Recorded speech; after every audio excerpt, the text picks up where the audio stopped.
Cole Maddox stood on his porch, watching the dust cloud rise from the distant road, knowing his life was about to change in ways he couldn't predict. 5 months ago, he'd buried his wife. Now he was waiting for another woman to step into her place, not because he wanted to remarry, but because his 2 wild sons were slipping through his fingers like water through a sieve. Luke had stopped talking to anyone but the dog. Toby screamed himself awake every night. And Cole? He was drowning in a silence so thick it choked the breath from his lungs. If you're watching from somewhere in this wide world, drop a comment with your city below. I want to see just how far this story travels. Hit that like button and settle in, because what happens next changed everything for a broken family on the Wyoming frontier. The Wyoming wind never stopped. It scraped across the plains like a knife against whetstone, constant and unforgiving, carving everything down to what could survive. Cole Maddox had learned to live with that wind the way he'd learned to live with most hard things, by putting his head down and working until his body couldn't feel anything else. He stood now on the sagging porch of his ranch house, one hand braced against the weathered post, the other hanging useless at his side.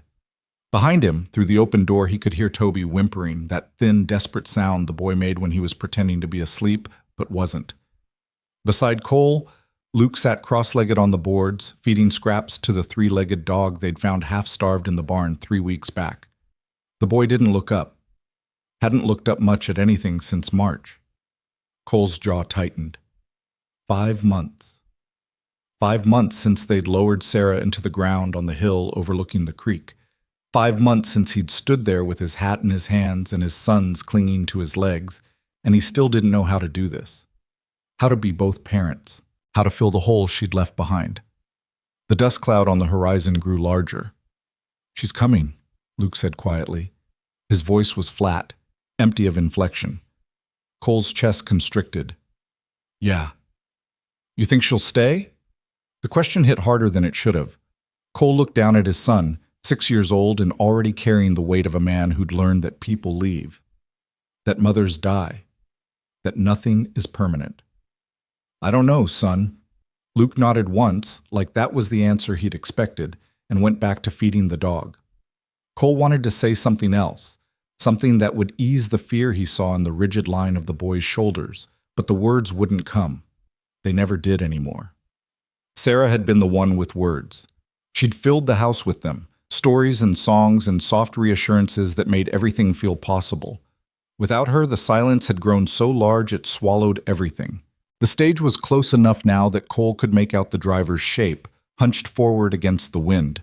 His heart hammered against his ribs in a way that felt uncomfortably close to panic. What the hell was he doing? Bringing a stranger into this house, into this mess, expecting her to somehow fix what he couldn't even name? But the advertisement had been clear. Widowed rancher seeks capable woman for marriage and care of 2 young sons. Must be strong, patient, and willing to work. Wyoming territory. He'd paid for it to run in 3 eastern newspapers, written the words drunk one night when Toby had cried for 2 straight hours and Luke had locked himself in the barn. Desperate wasn't a strong enough word. The stage rattled to a stop in a cloud of dust and creaking leather. The driver, a grizzled man named Pritchard, who'd been running this route for 20 years, climbed down and spat into the dirt. "Maddox!" "Pritchard, got your package." The old man's eyes were shrewd, not unkind. "She's been quiet the whole ride, polite, scared half to death, I reckon, but she didn't complain none." Cole nodded, his throat dry. He stepped down from the porch, Luke trailing behind him like a shadow. The stage door opened. For a moment, nothing happened. Then a small gloved hand appeared on the frame, and a woman stepped down into the Wyoming dust. Hannah Reed was not what Cole had expected. She was young, younger than he'd anticipated, maybe 23 or 24, with dark hair pinned severely beneath a simple bonnet and a face that might have been pretty if it wasn't drawn so tight with exhaustion and fear. She wore a gray traveling dress that had seen better days, and she clutched a worn carpet bag in both hands like it was the only thing keeping her anchored to the earth. Their eyes met. Hers were brown, deep, and shadowed, and in them Cole saw something he recognized. Loss. The kind that left marks. The kind that didn't heal clean. Mr. Maddox? Her voice was soft but steady. Yes, ma'am. He pulled his hat off, suddenly aware of how rough he must look. 5 days of stubble, shirt stained with axle grease, hands calloused and scarred. You'd be Miss Reed. Hannah. She glanced past him to Luke, then back. Thank you for your letters. He'd written 3. Short, practical things outlining what the ranch required, what his sons needed, what she could expect. Nothing about what he needed. Nothing about the nights he sat at the kitchen table staring at the chair where Sarah used to sit, feeling like his chest was being crushed. This is Luke, he said, gesturing to the boy. My oldest. Toby's inside. He's 4. Hannah's expression softened slightly. She lowered herself into a crouch, carpet bag still clutched tight, and looked at Luke directly. Hello, Luke. The boy stared at her, his face unreadable. Then he turned and walked back to the porch without a word. Hannah flinched. Cole started, then stopped. What could he say? That his son had stopped trusting strangers? That the boy had barely spoken since his mother died? That Cole had no idea how to reach him anymore? Hannah rose smoothly. He doesn't know me. That's all right. Pritchard cleared his throat. I'll be heading back before dark. You need anything else, Maddox? No. Thank you. The old man tipped his hat to Hannah, climbed back onto the stage, and was gone in another cloud of dust, leaving them standing there in the wind. Cole with his hat in his hands, Hannah with her carpet bag, and between them a gulf of uncertainty so wide it felt impossible to cross.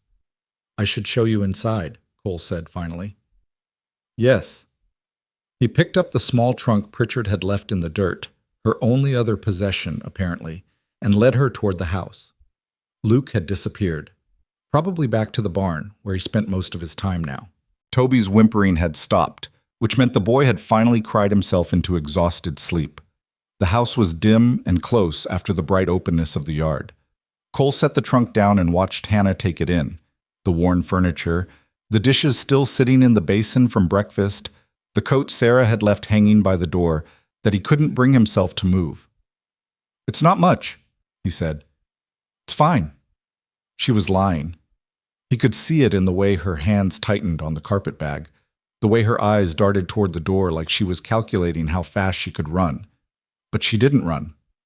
She stood there, spine straight, chin up, and met his gaze. The boy's room is there, he said, pointing. You can have the room at the end of the hall. It's small, but it has a window. I sleep. He stopped, cleared his throat. I sleep on the porch most nights. Easier. Easier than lying in the bed he'd shared with Sarah. Easier than staring at the ceiling, remembering. Hannah nodded slowly. Mr. Maddox, I want to be clear about something. All right? Your advertisement said marriage. But you don't know me, and I don't know you. I came because... She hesitated, and for the first time her composure cracked slightly. I came because I needed to leave Philadelphia, because I had nowhere else to go. But I won't be pushed into anything I'm not ready for. Relief hit him so hard he almost laughed. Miss Reed, Hannah, I'm not asking you to be a wife. Not in that way. Not unless you want to be, and not unless it's earned. I'm asking you to help me with my sons, to give them what I can't. Everything else, he shook his head. Everything else can wait. Or not happen at all. I won't hold you to anything you don't choose freely. Her shoulders dropped an inch. Not much, but enough that he could see she'd been holding herself rigid against expectations he wasn't going to place on her. Thank you, she said quietly. A crash came from the boys' room, followed by a wail. Cole moved instinctively, but Hannah was faster. She set down her carpet bag and followed the sound, pushing open the door to find Toby standing in the middle of the floor, tears streaming down his face, a broken cup at his feet. I didn't mean to, the boy sobbed. I didn't mean to, Papa. I didn't. Hey, hey!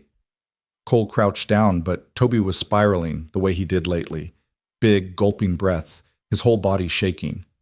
Hannah knelt beside them both. Toby, she said, her voice calm and low. It's all right. It was an accident. The boy's eyes fixed on her, red-rimmed, terrified. Mama said I had to be careful. I know, but accidents happen. Look at me, sweetheart. You're not in trouble. Something in her tone cut through the panic. Toby's breathing slowed slightly. He looked at Cole, then back at Hannah. Who are you? My name is Hannah. I've come to help your papa for a while. Are you going to be our new mama? The question hung in the air like smoke. Cole's chest tightened so hard he couldn't breathe. Hannah didn't flinch. I don't know yet, honey, but I'm here, and I'm going to take care of you as best I can. Is that all right?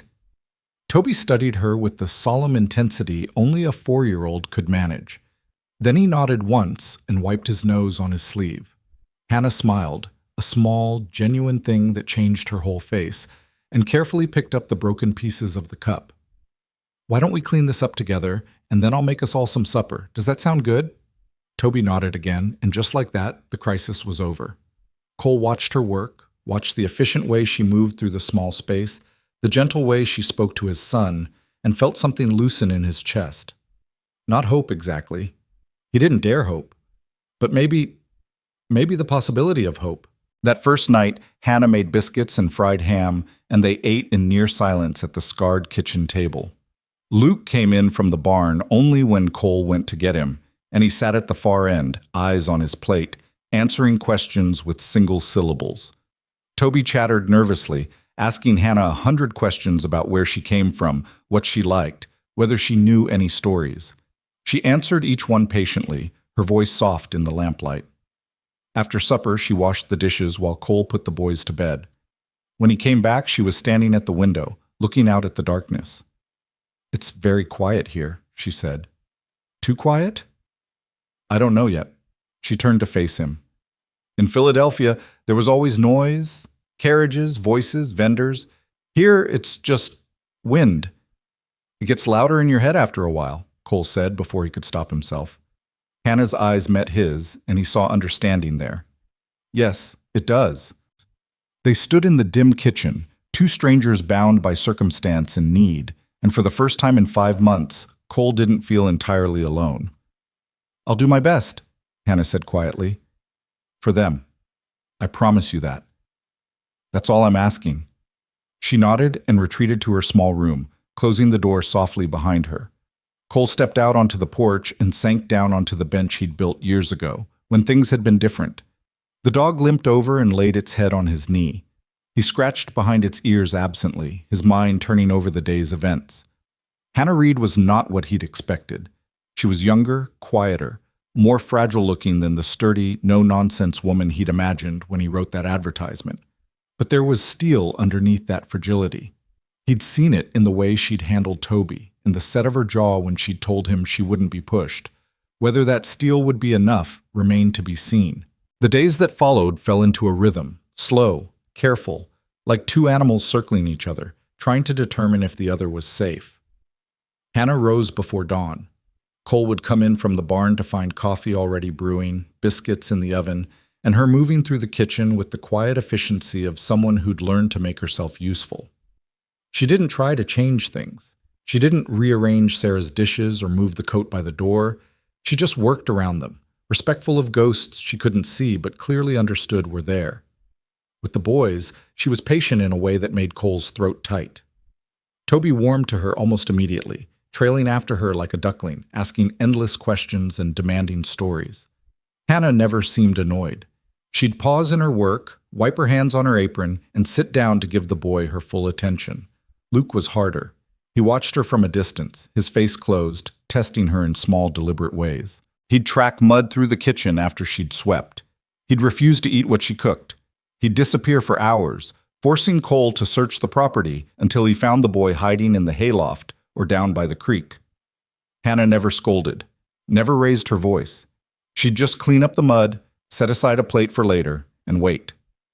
He's angry, Cole told her one evening after Luke had thrown a fit at bedtime and locked himself in the barn. They were standing in the yard, the sun setting in streaks of orange and red across the plains. Hannah's sleeves were rolled up, her hair coming loose from its pins, and she looked tired in a way that went bone deep. He has a right to be, she said simply. He's taking it out on you. Better me than himself. Cole looked at her sharply. What does that mean? Hannah was quiet for a moment, her eyes on the barn. When I was 10, my mother died of fever. My father remarried 6 months later.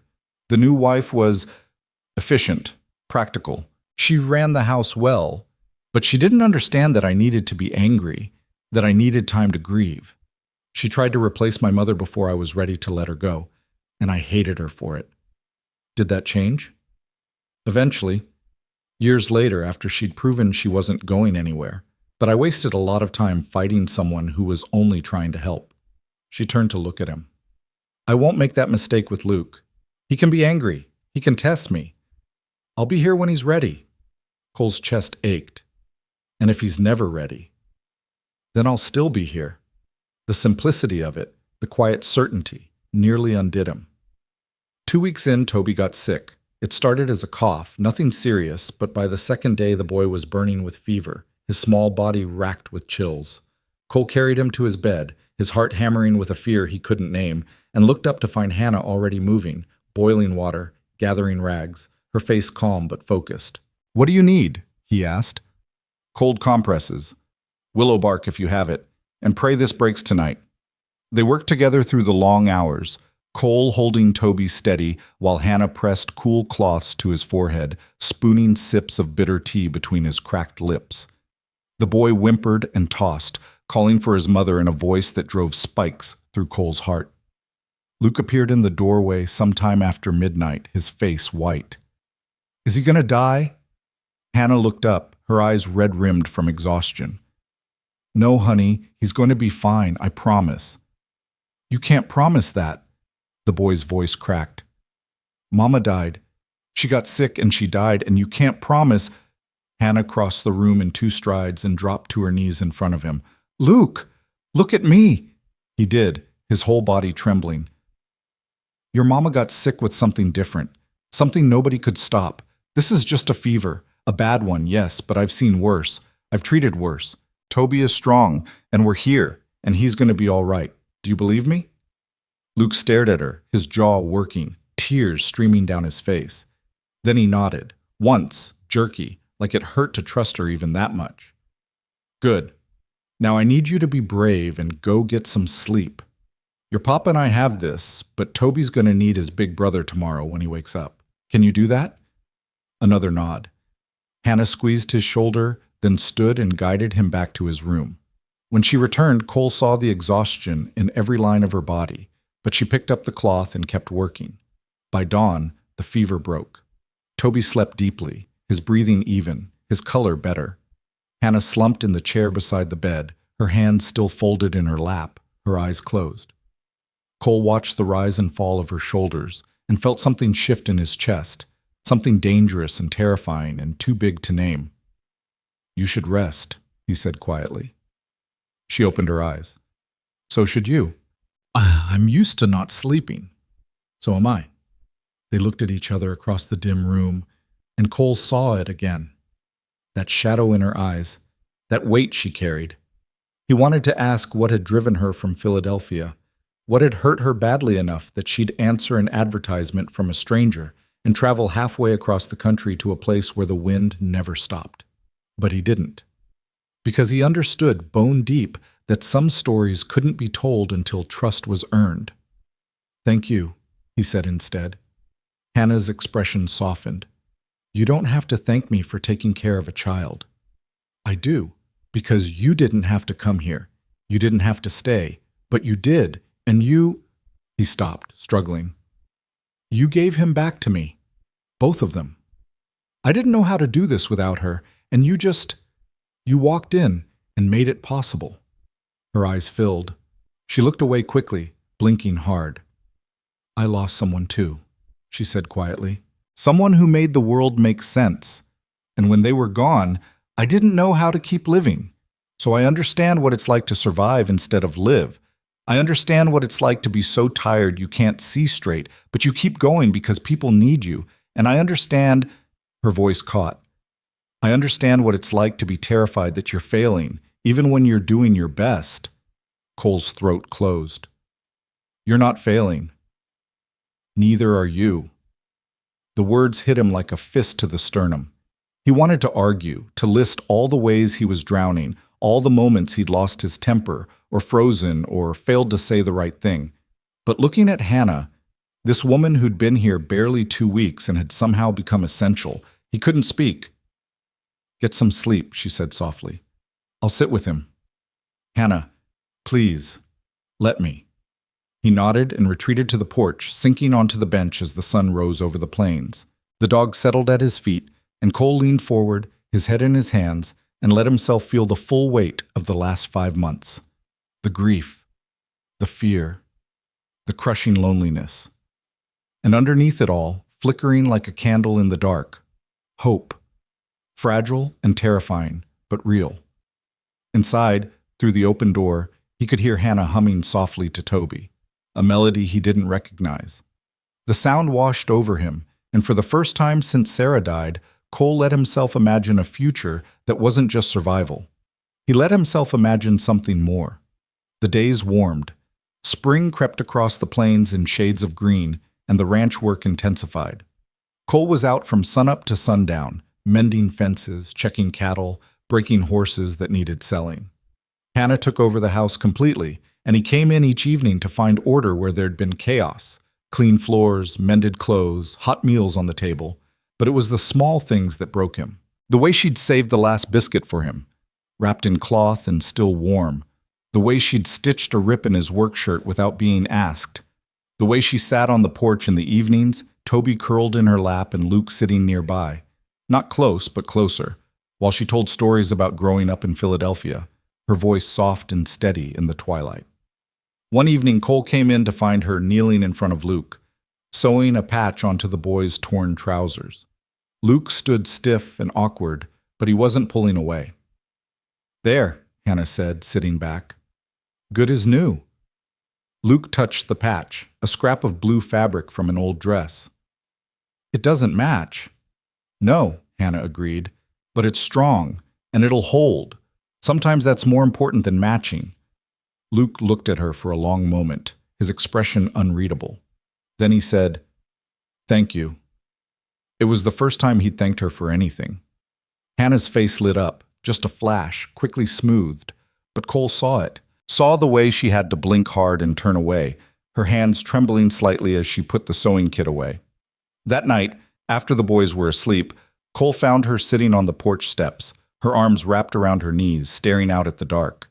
He sat down beside her, leaving space between them. "You all right?" "Yes, just thinking."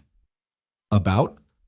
She was quiet for so long he thought she wouldn't answer. Then, "I never thought I'd have this." "Have what?" "A place, people who need me.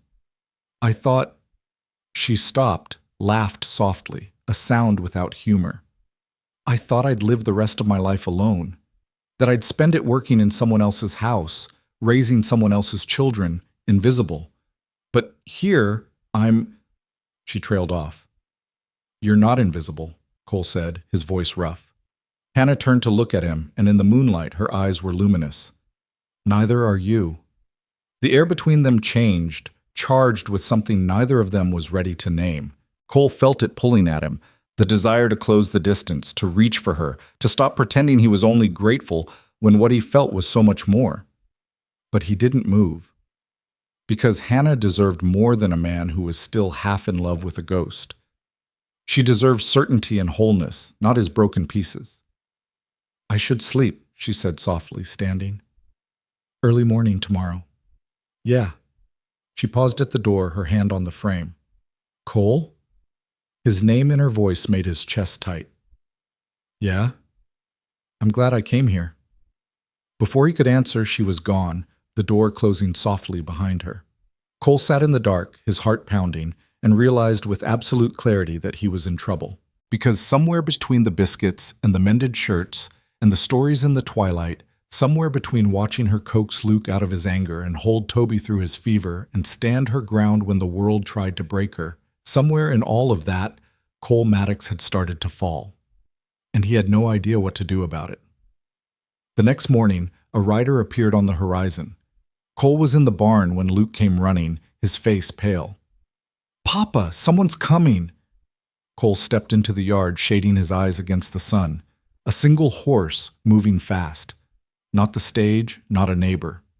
His hand went instinctively to the rifle by the door, old instincts from harder times rising to the surface. The rider pulled up in a spray of dust. A woman, older, dressed in severe black, sitting her horse like she'd been born in the saddle. Cole recognized her immediately. Evelyn Crow, the matriarch of the neighboring ranch. A woman with opinions as sharp as her cheekbones and a gaze that could strip paint. Mrs. Crow? Maddox. She swung down, tied her horse, and fixed him with that penetrating stare. Heard you brought in a mail-order bride. Word traveled fast, even out here. Yes, ma'am. Want to meet her? It wasn't a request. Hannah appeared in the doorway, wiping her hands on her apron, and Cole saw her stiffen when she caught sight of their visitor, but she came forward, spine straight, and offered her hand. Hannah Reed. Evelyn looked her up and down, a long, assessing examination that would have made lesser women wilt. Hannah held her ground. You know how to work? Yes, ma'am. Ride? I'm learning. Cook? Well enough. How are the boys? Hannah didn't hesitate. They're grieving, they're scared, they're testing boundaries, but they're good boys, and they'll be all right. Evelyn's mouth twitched, something that might have been approval. Maddox always did have terrible timing. Marry in haste, as they say. We're not married, Hannah said quietly. Not yet. Maybe not ever. That's for us to decide when the time's right. The older woman's eyebrows rose. She looked at Cole, then back at Hannah, and something in her expression shifted. Smart girl. Don't let him rush you. She gathered her reins. I'll be back in a month. We'll see if you're still here. I will be. We'll see. Evelyn rode out as fast as she'd come, leaving dust and uncomfortable silence in her wake. Hannah exhaled slowly. That was terrifying. Cole almost smiled. She liked you. That was her liking me? If she didn't, she'd have said so. Evelyn doesn't believe in sparing feelings. Hannah shook her head, but Cole saw the small smile tugging at her lips. Well, at least I passed one test. You've passed more than one, Cole said quietly. Their eyes met, and there it was again. That current. That pull. Hannah's cheeks flushed slightly, and she turned away, retreating to the house with some muttered excuse about bread in the oven. Cole stood in the yard, watching her go, and knew he was lost. The storm came 3 days later without warning, one of those sudden, vicious things the plains threw at you when you stopped paying attention. The sky turned black in the space of an hour, and the wind picked up until it screamed. Cole was securing the barn when he heard Hannah shouting his name. He ran toward the house and found her on the porch, her face white. Luke's gone. His heart stopped. What? He was right here. I told him to stay inside, but he... Her voice broke. The dog ran out and he went after it. Cole didn't wait to hear more. He grabbed a rope and a lantern and plunged into the storm, calling Luke's name into the wind. The rain hit like bullets, blinding, and within seconds he was soaked through and disoriented. He heard her before he saw her, Hannah, stumbling through the field behind him, her dress plastered to her body, shouting Luke's name. Get back to the house, Cole roared. No! Hannah! He's my responsibility too! They searched together, fighting the storm, voices raw from shouting, until finally Cole spotted something. A small shape huddled in a drainage ditch, clutching the dog. Luke! The boy looked up, his face streaked with mud and tears. I couldn't leave him, Papa. I couldn't. Cole hauled him up, and together they fought their way back toward the house, Hannah leading the way with the lantern held high. By the time they stumbled through the door, all three were shaking with cold and exhaustion. Hannah immediately began stripping off Luke's wet clothes, wrapping him in blankets, her hands steady despite the tremors running through her. Cole built up the fire while she worked, and Toby, who'd been crying in the corner, threw himself at his brother. You're okay, Hannah murmured, pulling both boys close. You're okay. You're safe. It's over. Luke clung to her, sobbing. I'm sorry. Shh. It's all right. You're all right. Cole watched them. This woman who'd been a stranger 3 weeks ago. Holding his sons like they were hers, soaked and shaking but unbroken, and felt something inside him crack wide open. Later, after the boys were asleep and Hannah had changed into dry clothes, she came back to the kitchen. Cole was sitting at the table, his head in his hands. "They're not just yours," she said quietly. He looked up. "Luke and Toby. They're not just your responsibility, they're ours. All of this—" She gestured at the house, at the storm still battering the windows. "It's ours, together.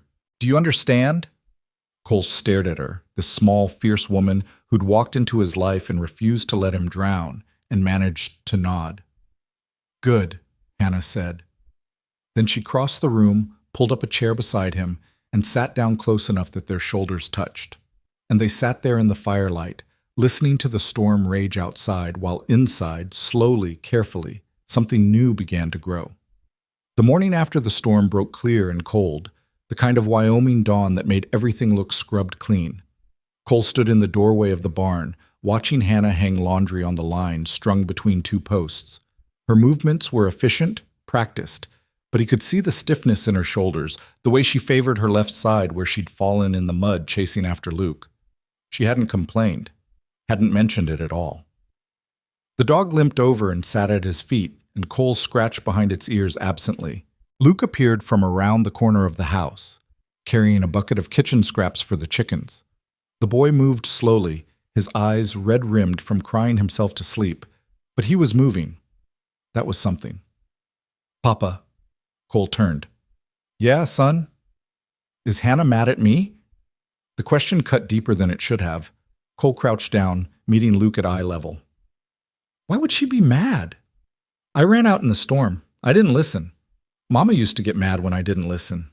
Cole's chest tightened. Sarah had been patient, but she'd had her limits. Everyone did.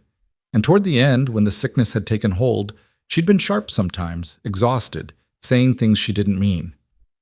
"Hannah's not mad," Cole said carefully. "She was scared. We both were. But scared and mad aren't the same thing." Luke looked past him toward where Hannah was working. "She came out looking for me. In the storm." "Yes, she did. Mama wouldn't have." The words hung in the air like smoke. Cole felt his throat close. "Your mama loved you more than anything in this world, Luke. Don't ever doubt that. But she was sick. And sick people can't always do what they want to do. Hannah came looking because she could. Because you matter to her. Both things can be true." Luke nodded slowly, processing this in that solemn way he had. Then he walked toward Hannah, the bucket swinging at his side. Cole watched him go, his heart in his throat. Hannah was pinning up one of Toby's shirts when Luke stopped beside her. She glanced down, her hand stilling on the clothesline. "Morning, Luke." "I'm sorry," the boy said, his voice barely audible over the wind. "For yesterday, for running out, for making you scared." Hannah set down the shirt and lowered herself to his level, just as Cole had done. "Thank you for apologizing. That takes courage." "Are you hurt? I saw you limping." Her expression softened. "Just a bruise. Nothing that won't heal." Luke's jaw worked, and Cole could see him struggling with something. Finally, the words burst out. "Why did you come after me? You could have gotten hurt worse. You could have—" He stopped, his face crumpling. Hannah reached out slowly, giving him time to pull away, and rested her hand on his shoulder. "Luke, listen to me. I came after you because you're important, because the thought of you out there alone, scared, hurt, that was worse than any storm. Do you understand? But you don't even know me. Not really. I'm getting to know you, every day, a little more. And what I've learned is that you're brave and smart, and you love your family fiercely. That's enough for me to run into a storm. That's enough for me to stay." Luke stared at her, tears streaming down his face. Then he did something that made Cole's breath catch. He stepped forward and wrapped his arms around her waist, burying his face in her shoulder. Hannah's eyes closed. Her arms came up carefully, tentatively, and she held him while he cried, one hand smoothing over his hair in a gesture so tender it made Cole have to look away. When Luke finally pulled back, wiping his face on his sleeve, Hannah smiled at him. "How about you help me finish this laundry, and then we'll make breakfast together? I think your papa could use some of those pancakes he likes." "The ones with the syrup?" The very ones. Luke picked up the basket of wet clothes, and together they finished hanging the line. Cole stood in the barn doorway and felt something fundamental shift in his chest. Not the crack that had opened during the storm, but something settling into place, something that felt dangerously close to whole. Inside, the kitchen filled with the smell of frying batter and coffee. Toby appeared, rumpled and sleepy, and climbed into Hannah's lap while she flipped pancakes one-handed. Luke set the table without being asked, his movements careful, deliberate. When Cole came in, Hannah met his eyes over Toby's head, and something passed between them, understanding maybe, or recognition. Whatever it was, it made the house feel less like a place they were all just surviving in, and more like a place they were building together. They ate in comfortable near silence, the kind that didn't need filling. Afterward, Luke and Toby went outside to check on the chickens, and Cole started clearing the plates. "You don't have to do that," Hannah said. "Neither do you, but you do it anyway." She smiled slightly and came to stand beside him at the basin, their shoulders nearly touching. They washed and dried in tandem, falling into an easy rhythm that felt older than 3 weeks. "He's starting to trust you," Cole said quietly. "He's starting to trust that I'll stay." "Will you?" The question came out before he could stop it, raw and unguarded. Hannah's hands stilled in the water. She turned to look at him, her eyes searching his face. "Do you want me to?" "Yes." The word was immediate, certain. "More than I know how to say." Her breath caught. "Cole, I'm not asking for promises," he said quickly. "I'm not asking for anything you're not ready to give. But I need you to know, the boys need you. And I—" He stopped, struggling. "I need you too. Not just for them. For me." Hannah's eyes filled. "I'm not ready for— I can't— I know, I'm not either. But maybe we could try being not ready together. Maybe that's enough for now." She looked at him for a long moment, and he saw the war happening behind her eyes, fear and hope, and something else he couldn't name. Then she nodded, just once, and turned back to the dishes. But her hand found his under the water, their fingers tangling briefly before letting go, and Cole felt the ground steady beneath his feet for the first time in months. The days that followed were quieter.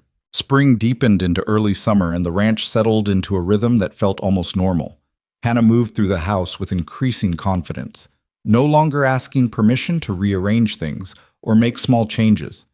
She took down Sarah's coat from its place by the door and folded it carefully into a trunk, then looked at Cole with a question in her eyes.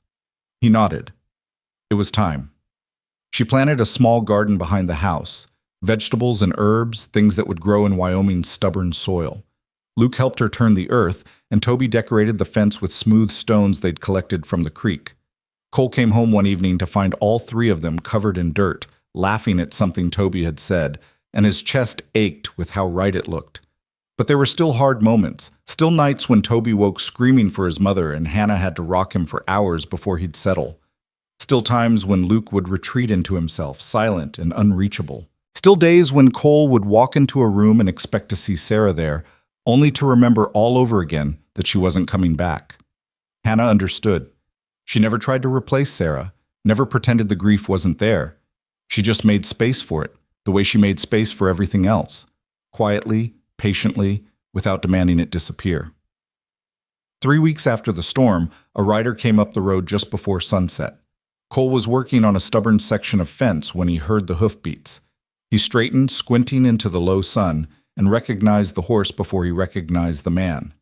Wade Carter. Cole's jaw tightened.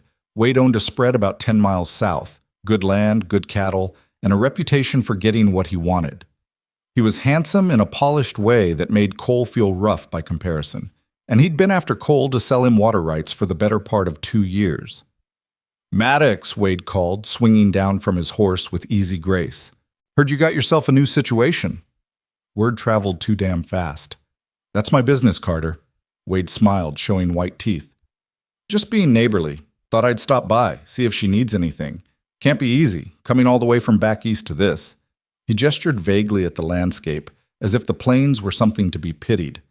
"She's managing fine. Still, a woman alone with 2 young boys and a grieving man, that's a heavy load. If she ever needs help or wants conversation with someone who's not breaking horses all day, she should know I'm available." The implication was clear as glass.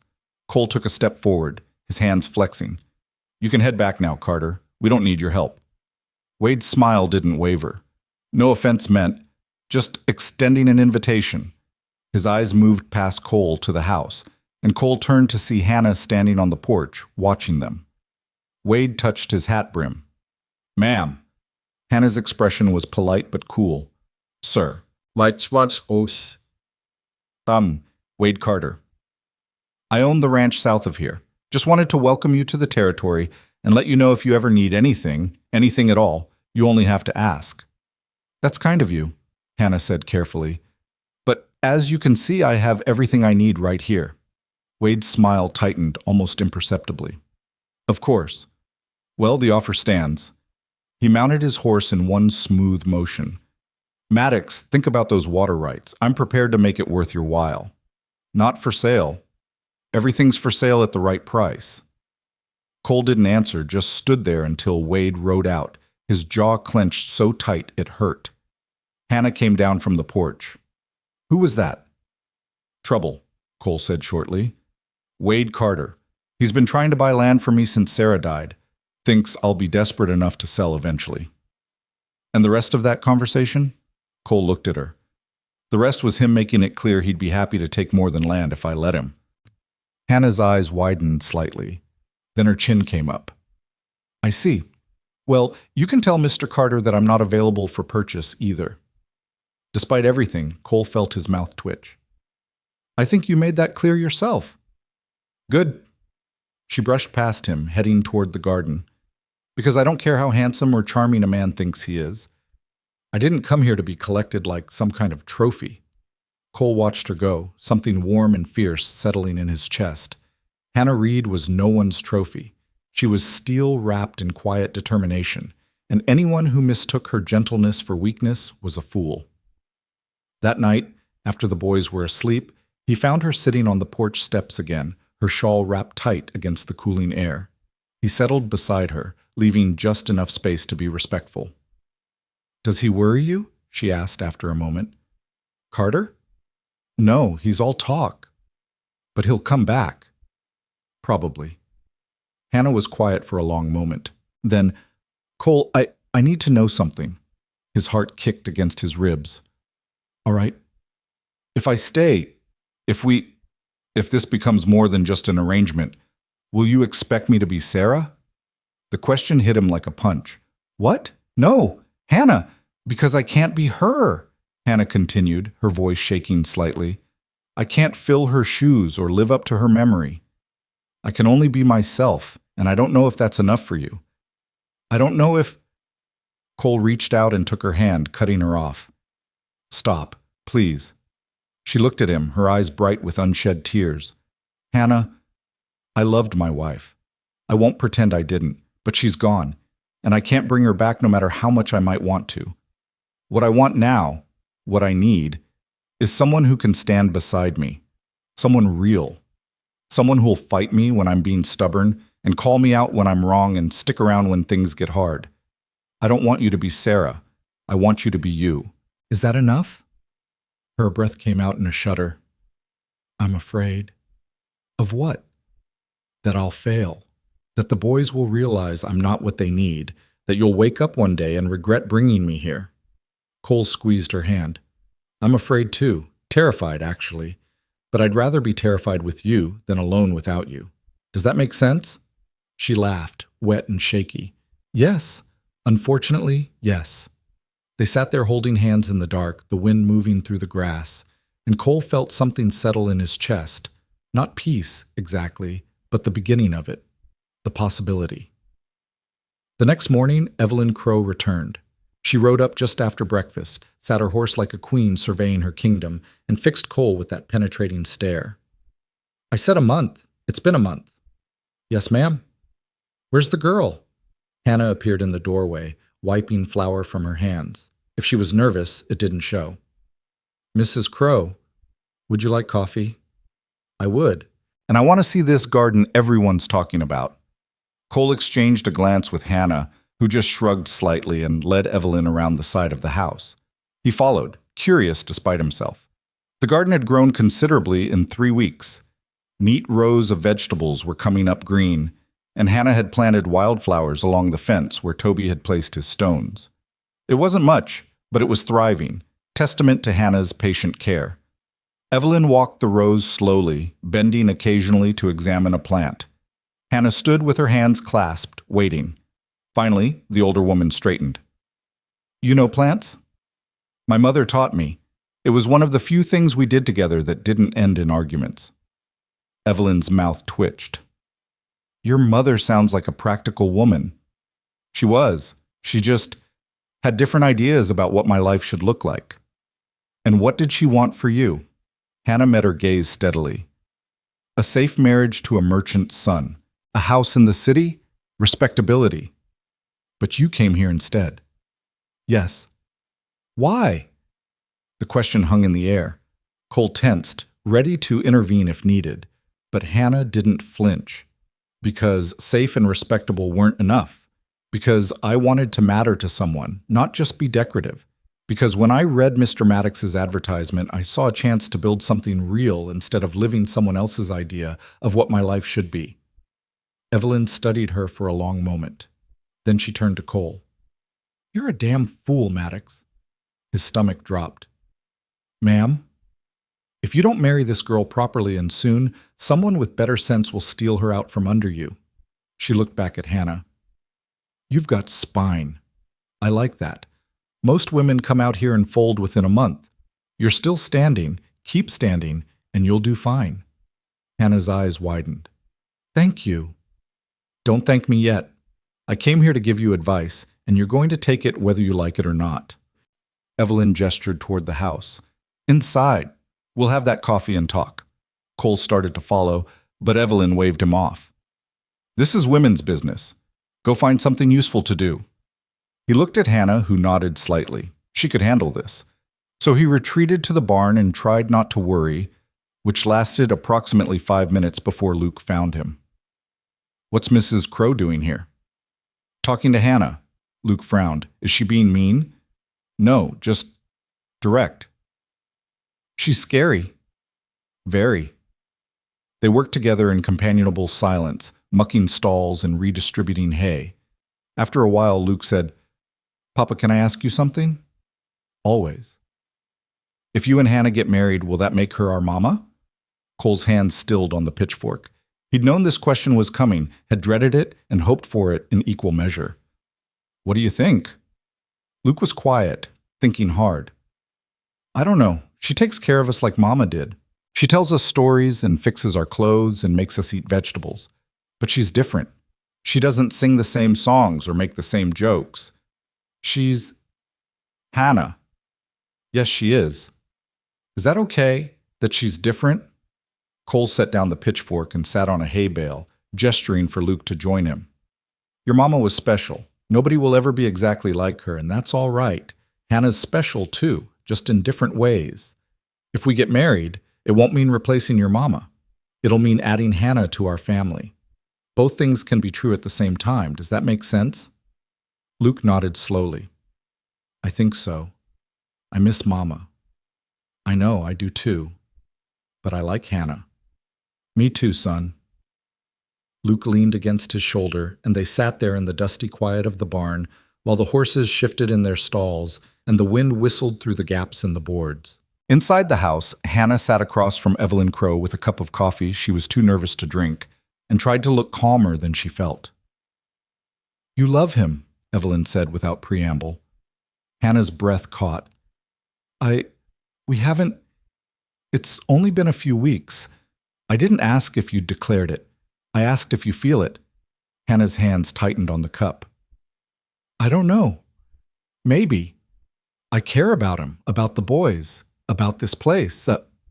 But love, that seems too big, too fast." "Love doesn't follow a schedule, girl. It comes when it comes, whether you're ready or not." Evelyn took a sip of her coffee, her eyes sharp. "But that's not what I wanted to talk about. I want to know what you're running from." Hannah's stomach dropped. "I'm not. Don't lie to me. I'm too old and too mean to tolerate it. Every person who comes west is running from something or toward something, usually both. You strike me as the running type. So what was it? Bad marriage? Bad family? Bad choices? Hannah set down her cup carefully. All of the above. Tell me. Why? So you can judge whether I'm worthy of staying. No. So I can help you survive what's coming. Because make no mistake, girl, life out here will crack you open and expose every weakness. Better to face them now than have them blindside you later. Hannah looked at this fierce, uncompromising woman and made a choice. I was engaged to a man my father chose. He was older, wealthy, respectable, everything a woman was supposed to want. But he was cruel.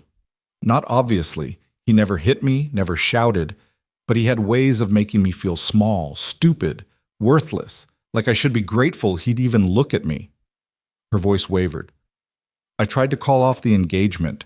My father refused, said I was being dramatic, said I'd learned to appreciate security over romance once I was married and settled. So you ran. So I ran. I stole money from my father's study, bought a train ticket, and came as far as the money would take me. When I saw Mr. Maddox's advertisement, it felt like a sign, a chance to start over where no one knew me or what I'd done. Evelyn was quiet for a moment, then, does Cole know? Some of it, not all. Tell him. All of it. Because secrets poison things, and you've got something real building here. Don't let fear ruin it. What if he thinks less of me? Then he's not the man I think he is. But I don't believe that'll happen. Evelyn leaned forward. Listen to me, Hannah Reed. You've got steel in you. I saw it the moment you stood your ground with me. Cole Maddox is a good man, but he's been broken by loss, and he needs someone strong enough to help him heal without getting swallowed up in his grief. You can be that person, but only if you're honest, with him and with yourself. Understand? Hannah nodded, her throat tight. Good. Now, there's something else you need to know. Evelyn's expression turned serious. Wade Carter came by here yesterday, didn't he? Hannah blinked at the change of subject. Yes. How did you... Because Wade Carter is a snake who's been trying to get his hands on Maddox land since Sarah died. He's charming, I'll give him that, but he's not interested in helping. He's interested in acquiring land, water rights, cattle, and yes, pretty young women who look like they might be vulnerable. I'm not interested in Mr. Carter. I know that, but Carter doesn't take no for an answer easily. He'll be back, probably with gifts and compliments and offers of assistance. Don't be fooled. And tell Cole to watch his back. Wade's got friends in town, and he plays a long game. Hannah's hands had gone cold. You think he's dangerous?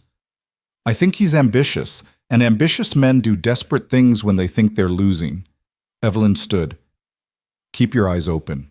And if he comes around when Cole's not here, you make sure you're not alone with him. Take one of the boys, or the dog, or hell, grab the rifle. Just don't give him any opportunities. Hannah rose as well, her mind spinning. Thank you for the warning. Don't thank me. Just be smart. Evelyn moved toward the door, then paused. One more thing. That garden you've got growing, plant some lavender along the fence. It'll help keep the pests away, and it smells better than sage. Despite everything, Hannah smiled. I will. After Evelyn left, Hannah stood on the porch and watched the dust settle. Cole emerged from the barn, Luke trailing behind him, and made his way over. Everything all right? Yes, she gave me advice. About? Hannah looked at him. This man who'd taken a chance on a stranger, who was trying so hard to be both father and mother to his grieving sons, who looked at her sometimes like she was the answer to a question he hadn't known how to ask.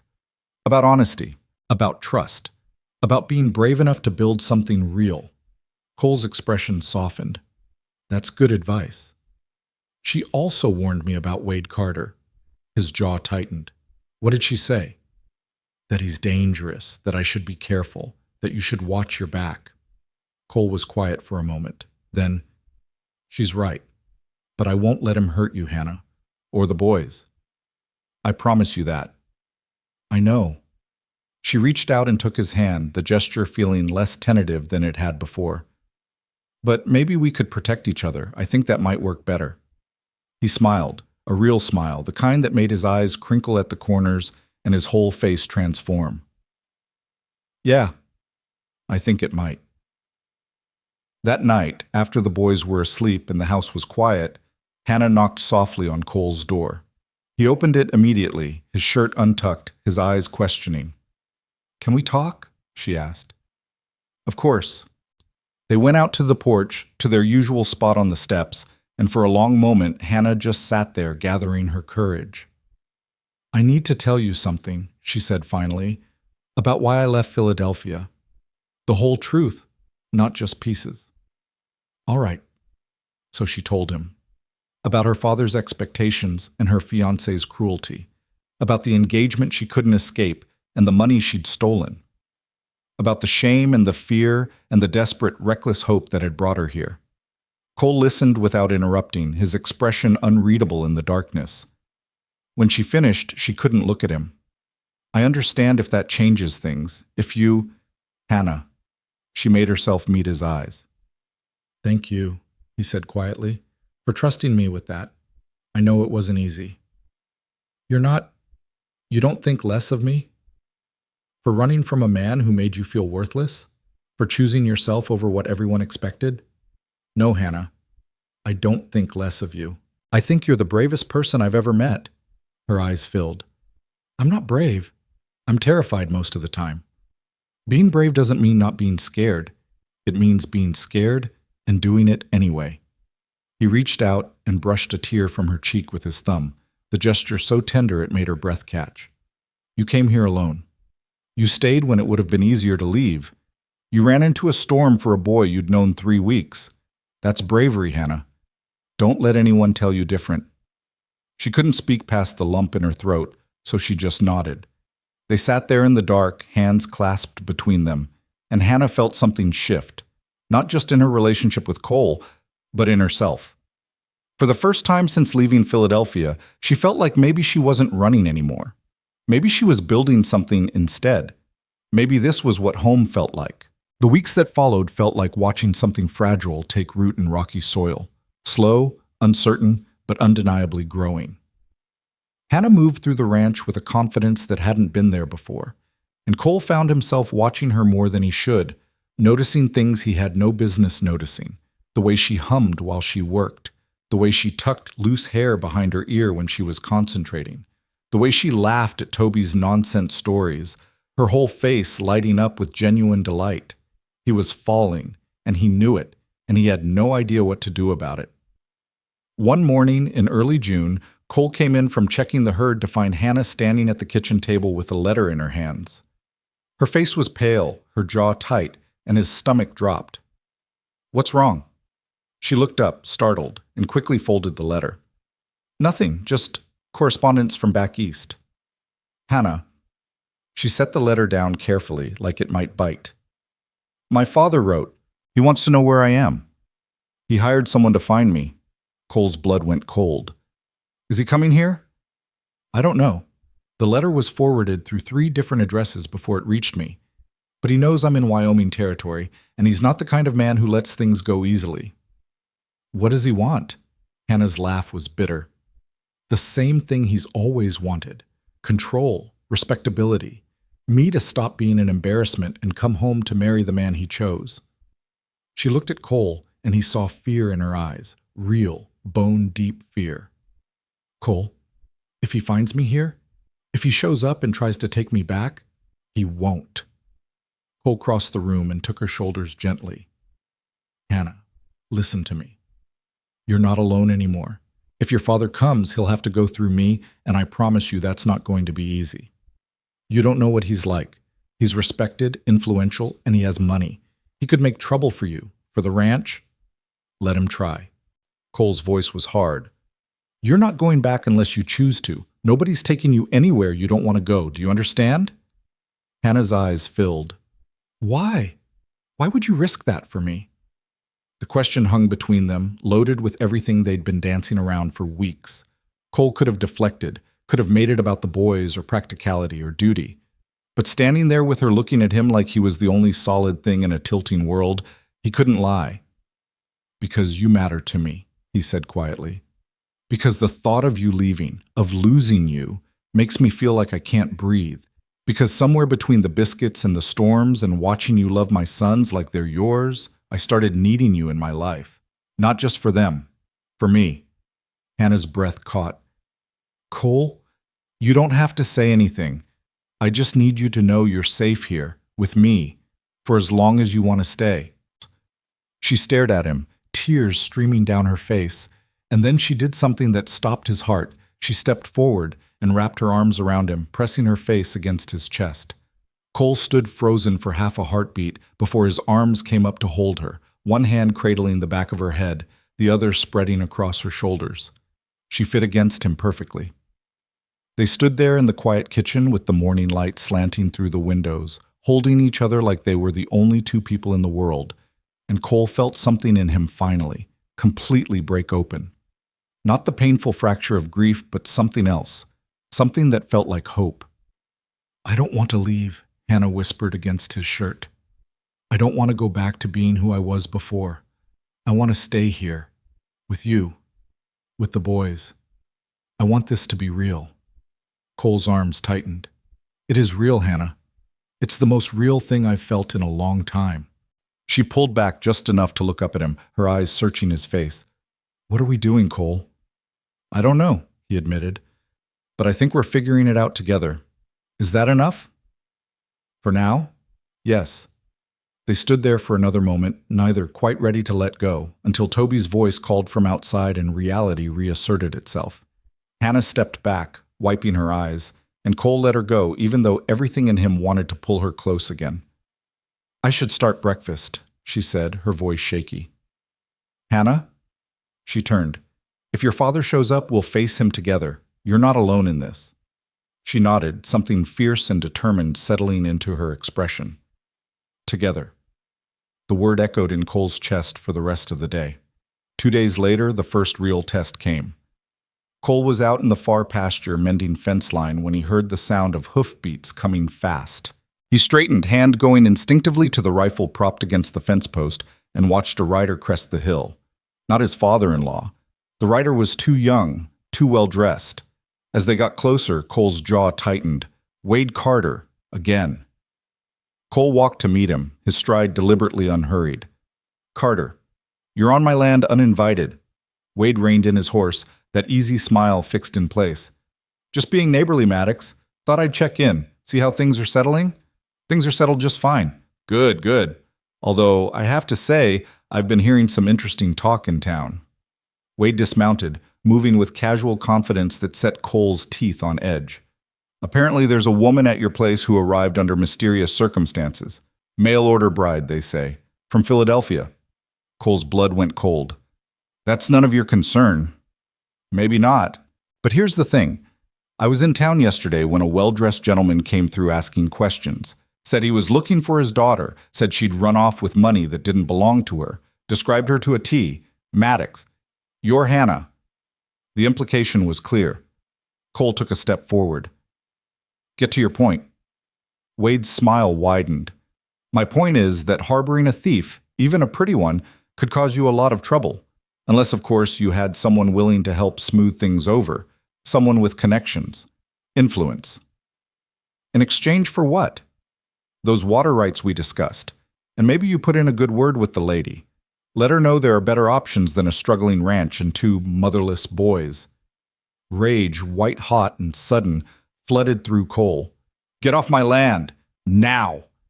Wade raised his hands in mock surrender. Easy, friend. I'm just offering assistance. I said get off my land. If you come back, I won't ask twice. Something dangerous flickered in Wade's eyes, but he mounted his horse smoothly. You're making a mistake, Maddox.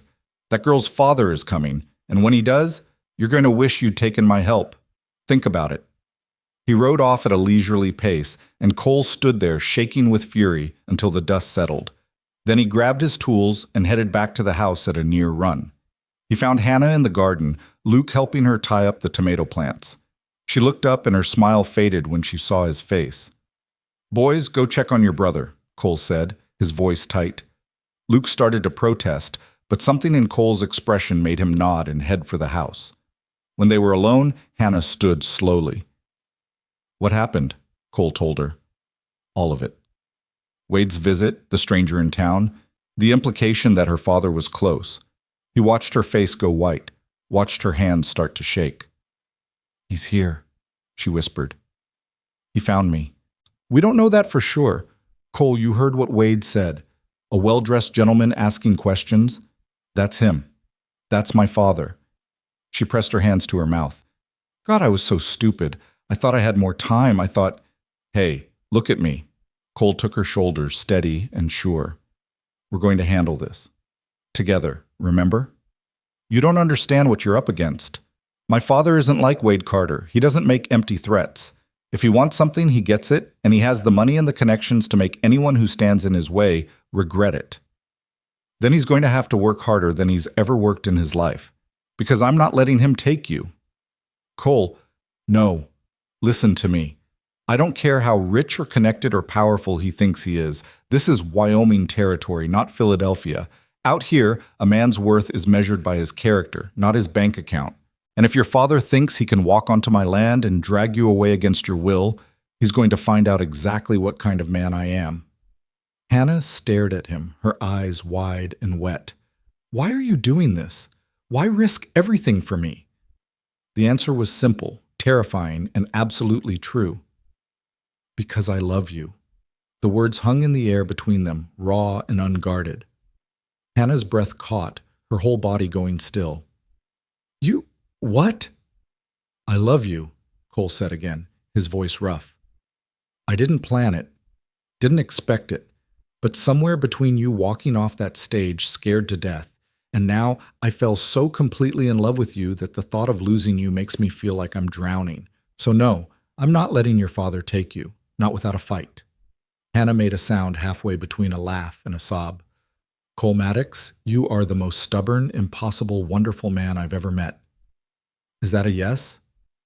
To what? To staying, to us, to whatever this is becoming. She reached up and framed his face with her hands, her touch gentle. I'm already staying, I told you that, but Cole, you need to understand what you're signing up for. My father won't give up easily. He'll try to discredit you, turn the town against you, maybe even get legal authorities involved. Are you really willing to face all that? For you? Yes. For the boys? Yes. For this family we're building? Absolutely. Hannah's eyes closed. When she opened them, they were clear and determined. Then we face him together, and we don't back down. Together, Cole echoed. They stood there in the garden with the sun beating down and the wind carrying the scent of growing things, and Cole felt something settle into place. Whatever came next, they'd face it side by side. That was enough. That evening, Cole called a family meeting at the kitchen table. Luke and Toby sat side by side, their faces solemn, sensing the seriousness in the air. Hannah stood beside Cole, her hand resting lightly on his shoulder. Boys, we need to talk to you about something important, Cole began. You remember we told you Hannah came here from Philadelphia? Luke nodded. Toby just watched with wide eyes.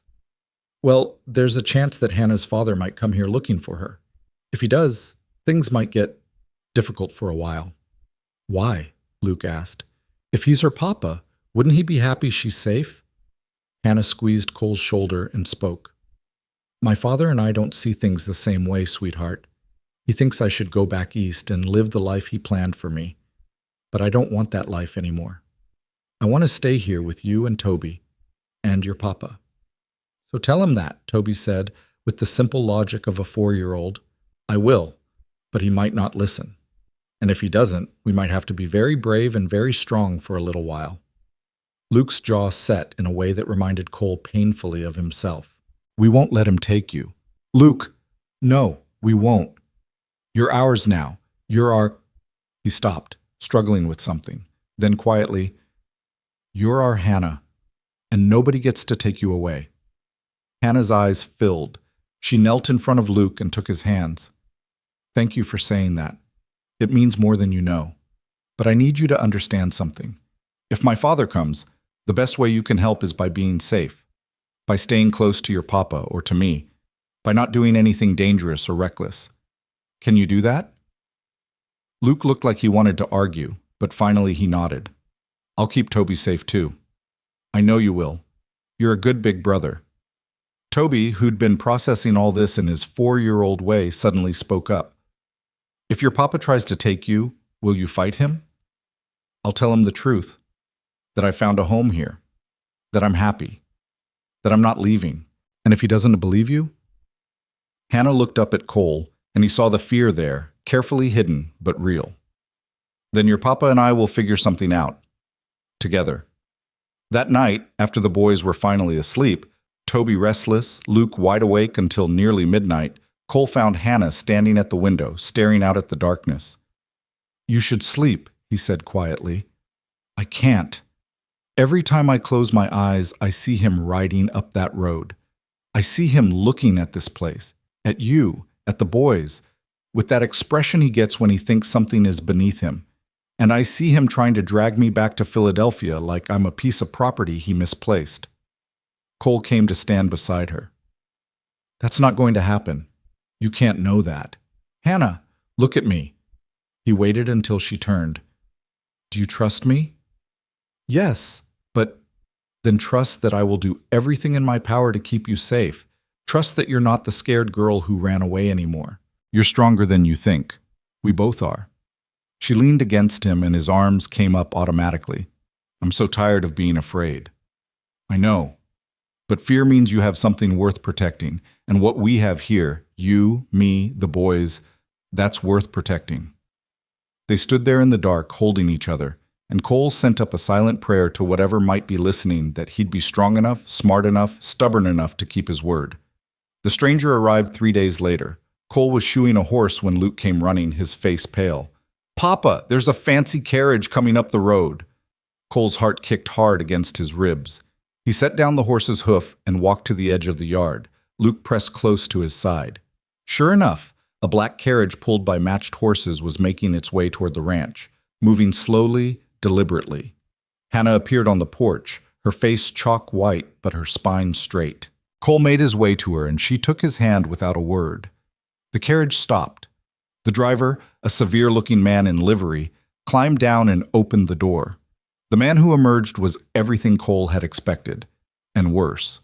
Tall, silver-haired, impeccably dressed in Eastern fashion that looked absurd out here. His face was handsome in a cold way, his eyes calculating as they swept over the ranch, over Cole, and finally settled on Hannah. There you are, he said, his voice cultured and sharp. I've been looking for you, daughter. Hannah's hand tightened on Cole's. Hello, father. Is that all you have to say? After stealing from me, running away in the night, making me chase you halfway across the country? I didn't steal. I took what was mine. Money my mother left me. Money held in trust, which you had no right to access without my permission. His gaze flicked to Cole. And you must be the desperate rancher who advertised for a mail-order bride. How enterprising. Cole's jaw tightened. Cole Maddox, this is my land, and Hannah is under my protection. Protection? Her father's laugh was cold. Is that what you call harboring a runaway? I could have you arrested for theft, girl. The money you took was substantial. Then why didn't you? Hannah's voice was steady despite the tremor in her hand. You could have gone to the authorities in Philadelphia. You could have had me stopped before I ever left Pennsylvania. But you didn't, because you knew that money was mine, and you knew if you tried to legally prevent me from using it, people would ask questions you didn't want to answer. Her father's expression hardened. Careful, Hannah. No, I'm done being careful. I'm done being quiet and obedient and small. I came here because I wanted a life of my own. I've found it, and I'm not going back. You think you have a choice? He gestured at the ranch with disdain. You think this crude little homestead is better than everything I offered you? Marcus Thornton is still willing to marry you despite your behavior. He's willing to overlook this lapse in judgment if you come back now. I don't want to marry Marcus Thornton. I never did. What you want is irrelevant. You're my daughter, and you will do as you're told. She's not your property. Cole's voice was hard. And she's not going anywhere with you. Hannah's father turned to him with eyes like chips of ice. You have no say in this matter, Mr. Maddox. Hannah is my daughter. She's not yet 25, and according to the law, According to the law, she's an adult who can make her own choices. And she's chosen to stay here. Has she? Or have you coerced her somehow? Promised her things you can't deliver? Out here, far from society, who's to say what arrangement you've made? Cole took a step forward, and Hannah grabbed his arm. Don't. He's baiting you. Her father's smile was thin. Smart girl. Perhaps there's hope for you yet. He reached into his coat and pulled out an envelope. I'm prepared to make you an offer, Mr. Maddox. $5,000. A fortune out here, I'm sure. All you have to do is convince Hannah to return home with me. Tell her it's the right thing to do. Tell her she'll be better off. And when she leaves, you'll have enough money to hire proper help and continue your little operation here. The insult was deliberate, designed to make Cole feel small, inadequate, easily bought. And for one terrible moment, he felt it, the awareness of how different their worlds were, how he had nothing to offer Hannah compared to what she'd left behind. Then Hannah spoke, her voice ringing clear across the yard. No amount of money will change my mind, Father. I'm not leaving, not for $5,000, not for $50,000. I found something here worth more than all your wealth combined. And what's that? This broken-down ranch? These children who aren't yours? A man who can barely provide for the family he has, let alone a wife. Love, Hannah said simply. I've found love. Real love. The kind that doesn't come with conditions or require me to be someone I'm not. The kind that makes me want to be better, not smaller. That's worth more than anything you could ever offer me. Her father's face hardened. You're a fool. Maybe, but I'd rather be a fool in love than a rich woman in misery. The silence that followed was thick with tension. Cole could feel his heart pounding, could see Luke and Toby watching from the doorway with wide, frightened eyes. Finally, Hannah's father straightened. Very well. If this is your choice, you'll live with the consequences. Don't come crawling back when reality sets in. Don't expect my help when this falls apart. I won't need it. He climbed back into the carriage, his movements sharp with anger. You're making the biggest mistake of your life, Hannah. No, she said quietly. I made my biggest mistake when I spent 23 years trying to be the daughter you wanted instead of the woman I am. I'm done making that mistake. The carriage pulled away, leaving clouds of dust in its wake. Hannah stood frozen, watching it go, her hand still gripping Cole's like a lifeline. When the dust finally settled and the carriage disappeared over the hill, she turned to him. Is it over? She whispered. I don't know, Cole admitted, but we faced him together. That's something. Hannah's legs gave out suddenly, and Cole caught her, lowering them both to the porch steps. She buried her face in his shoulder and shook. Not crying, just releasing the tension that had been holding her together. I can't believe I did that, she said against his shirt. I stood up to him. After all these years, I finally told him no. You were amazing. I was terrified. Bravery is being terrified and doing it anyway, Cole reminded her, echoing her own words back to her. You were so brave, Hannah. I'm so damn proud of you. She pulled back to look at him, her eyes red but clear. Did you mean it? What you said before? That you loved me? Every word. Say it again. I love you, Hannah Reed. I love your strength and your stubbornness and the way you love my boys like they're yours. I love how you never back down even when you're scared to death. I love who I am when I'm with you, and I will spend the rest of my life proving it if you'll let me. Hannah's face crumpled. I love you too. God help me. I love you so much it scares me. Cole cupped her face in his hands and kissed her, soft at first, then deeper, pouring everything he couldn't say into the press of his mouth against hers. When they finally broke apart, both breathless, he rested his forehead against hers. Marry me, he said. Really marry me. Not because of an advertisement or an arrangement, but because we choose each other, because we want this. Cole, I know it's fast. I know we're still figuring things out, but I also know I don't want to spend another day pretending this is temporary. You're already my partner in everything that matters. Make it official. Hannah looked at him, tears streaming down her face, and smiled. Yes, I'll marry you. From the doorway, Toby's voice piped up. Does this mean Hannah's really our mama now? Cole and Hannah both turned to see the boys standing there, Luke trying to look stoic, while Toby bounced on his toes with excitement. Hannah opened her arms, and both boys ran into them. She held them close, one hand on each dark head, and looked up at Cole with everything she felt written plainly on her face. "If that's all right with you both," she said to the boys, "I know I can't replace your first mama, but I love you, and I want to be part of this family. Is that okay?" Luke was quiet for a moment. Then he wrapped his arms around her waist and held on tight. "It's okay. It's more than okay." Toby just burrowed closer, his small voice muffled. "I love you, Mama Hannah." Cole watched his family, because that's what they were now, truly, hold each other on the porch of the ranch house, and felt something click into place in his chest. Not the absence of grief, but something alongside it. Something new and precious and hard-won. This was what healing looked like. Not forgetting the past, but making room for the future. Not replacing what was lost, but building something new from what remained.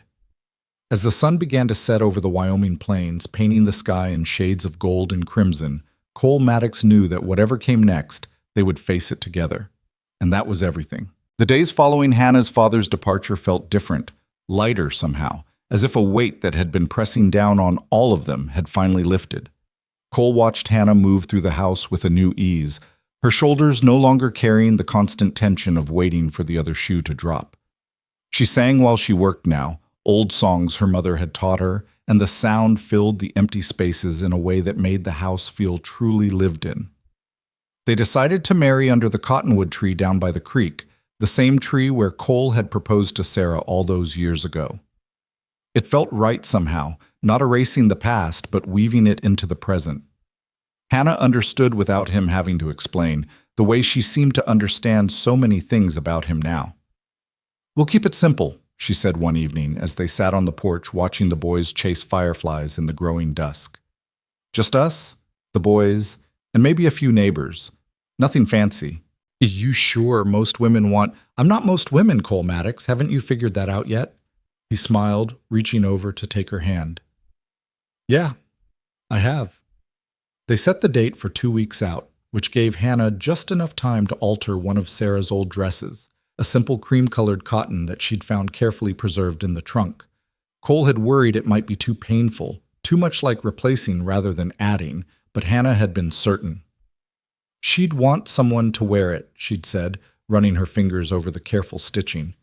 She'd want it to mean something again. And Cole, it does. It means I'm becoming part of this family's story, not erasing what came before. Word spread quickly, the way it did in small frontier communities where everyone knew everyone else's business. Evelyn Crow rode over 2 days later with a knowing look and a basket of preserves. "Heard you're making it official," she said, fixing Hannah with that sharp gaze. "About time." Hannah smiled, accepting the basket. "Thank you. Will you come? To the wedding?" "Wouldn't miss it. Someone needs to make sure Maddox doesn't mess up his vows." She turned to Cole. "You got a ring?" Cole's stomach dropped. In all the planning, he'd completely forgotten about a ring.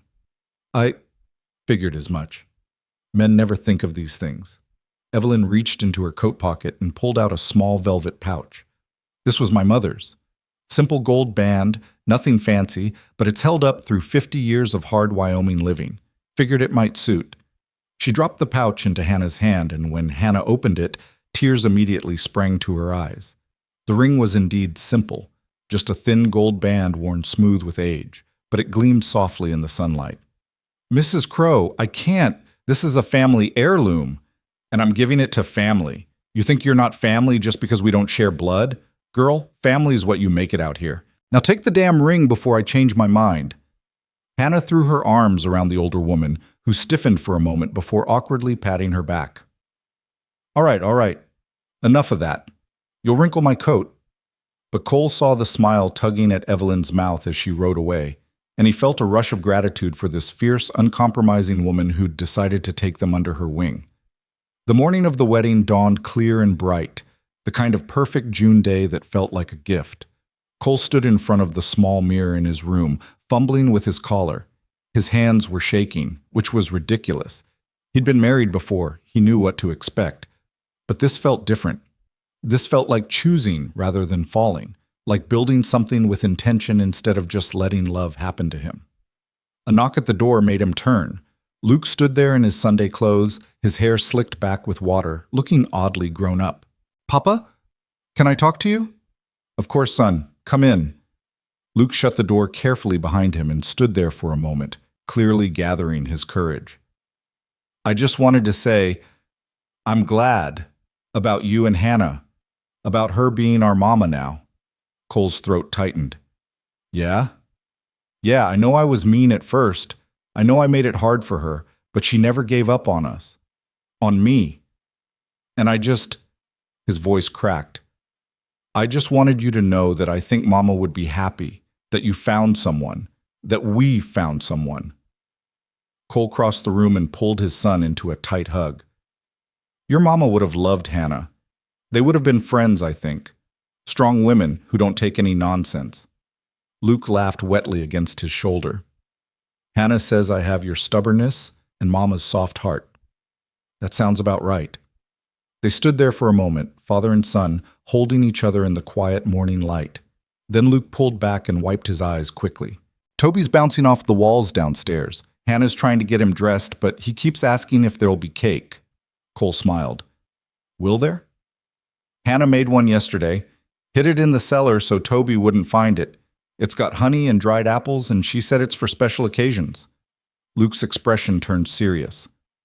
"This is special, isn't it, Papa?" "Yeah, son, this is about as special as it gets." By noon, they were all gathered under the cottonwood tree. It was a small group, Evelyn Crow with her husband Thomas, a few neighboring families who'd heard about the wedding, and the minister who rode a circuit through the territory and happened to be passing through.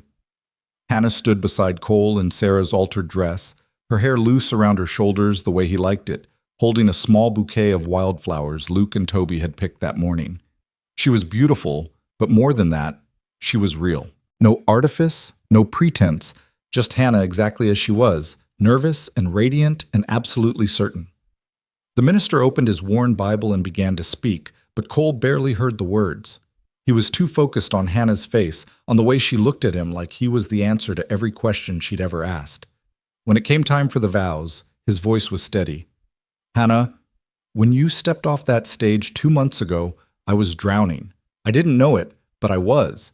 You threw me a lifeline without even knowing you were doing it. You loved my boys when they were at their most unlovable. You stayed when it would have been easier to run. You chose us every single day, and I promise you I will spend the rest of my life making sure you never regret that choice. I will protect you, support you, and love you until my last breath. This I swear." Hannah's eyes were streaming, but her voice didn't waver. "Cole, I came here scared and alone, running from a life that was suffocating me. You gave me room to breathe. You gave me a place to belong. You never tried to make me into something I wasn't, and you love me for exactly who I am. I promise to stand beside you through every storm. I promise to love your boys, our boys, with everything I have. I promise to be your partner, your friend, and your wife for all the days we're given. This I swear." When the minister pronounced them married and told Cole he could kiss his bride, Cole cupped Hannah's face gently and kissed her with all the tenderness and promise he could pour into the gesture. Behind them, Toby let out a delighted whoop and Luke clapped, and even Evelyn Crow dabbed at her eyes with a handkerchief. The celebration afterward was simple but joyful. They ate cake under the tree while Toby regaled everyone with stories about how he'd helped Hannah make it, and Luke sat close to his father, quiet but content. The neighbors offered congratulations and well wishes, and Evelyn cornered Hannah to give her what appeared to be a very stern lecture that ended with both women laughing. As the sun began to set and the guests started to leave, Cole found himself standing with Hannah at the edge of the creek, watching the water catch the golden light. "Happy?" he asked, pulling her close. "More than I ever thought possible," she admitted. "It's strange. 2 months ago I was terrified. Now I can't imagine being anywhere else." "No regrets?" She turned to look at him, her eyes serious. "Not a single one." "You?" "Only that I didn't find you sooner." They stood there in the fading light, holding each other, and Cole felt the rightness of it settle deep in his bones. This was where he was meant to be. This was home. The next week fell into a new normal. one that felt both familiar and entirely transformed. Hannah was his wife now, wearing Evelyn's ring and sleeping in the room that had been empty for so long. They were cautious with each other at first, both aware of the weight of what marriage meant, but slowly they found their rhythm. She'd reach for his hand over the breakfast table. He'd kiss her forehead when he came in from the fields. Small gestures, but they added up to something that felt unshakable. The boys thrived under the new arrangement. Toby called Hannah Mama without hesitation now, and Luke, while still careful with the word, had started seeking her out for advice and comfort in ways that made Cole's heart full. They were becoming a family in truth, not just in name, but peace never lasted long on the frontier, and trouble came riding back in the form of Wade Carter 3 weeks after the wedding. Cole was in the barn when he heard Hannah call his name, her voice sharp with alarm. He dropped the harness he'd been mending and ran outside to find Wade dismounted in the yard, standing too close to Hannah for Cole's comfort. Carter. Cole's voice was hard as he positioned himself between Wade, Dwight, and his wife. I thought I made it clear you weren't welcome here. Wade smiled that easy smile that never reached his eyes. Now, Maddox, is that any way to treat a neighbor who's just trying to help? We don't need your help. Are you sure about that? Because I've been doing some thinking, and it seems to me that a woman who ran away from her family, who took money that might not have been entirely hers to take, who married in such a rush, well, questions might be raised. Questions about her character, about whether you knew what you were getting into. Hannah stiffened beside Cole. My father already came here. He already tried to intimidate us. We're not falling for it again. Oh, I'm not talking about your father, Mrs. Maddox. I'm talking about the law, about theft charges that could still be filed, about how difficult it would be to run this ranch if your husband was called away to testify in Philadelphia, or if you were facing legal troubles of your own.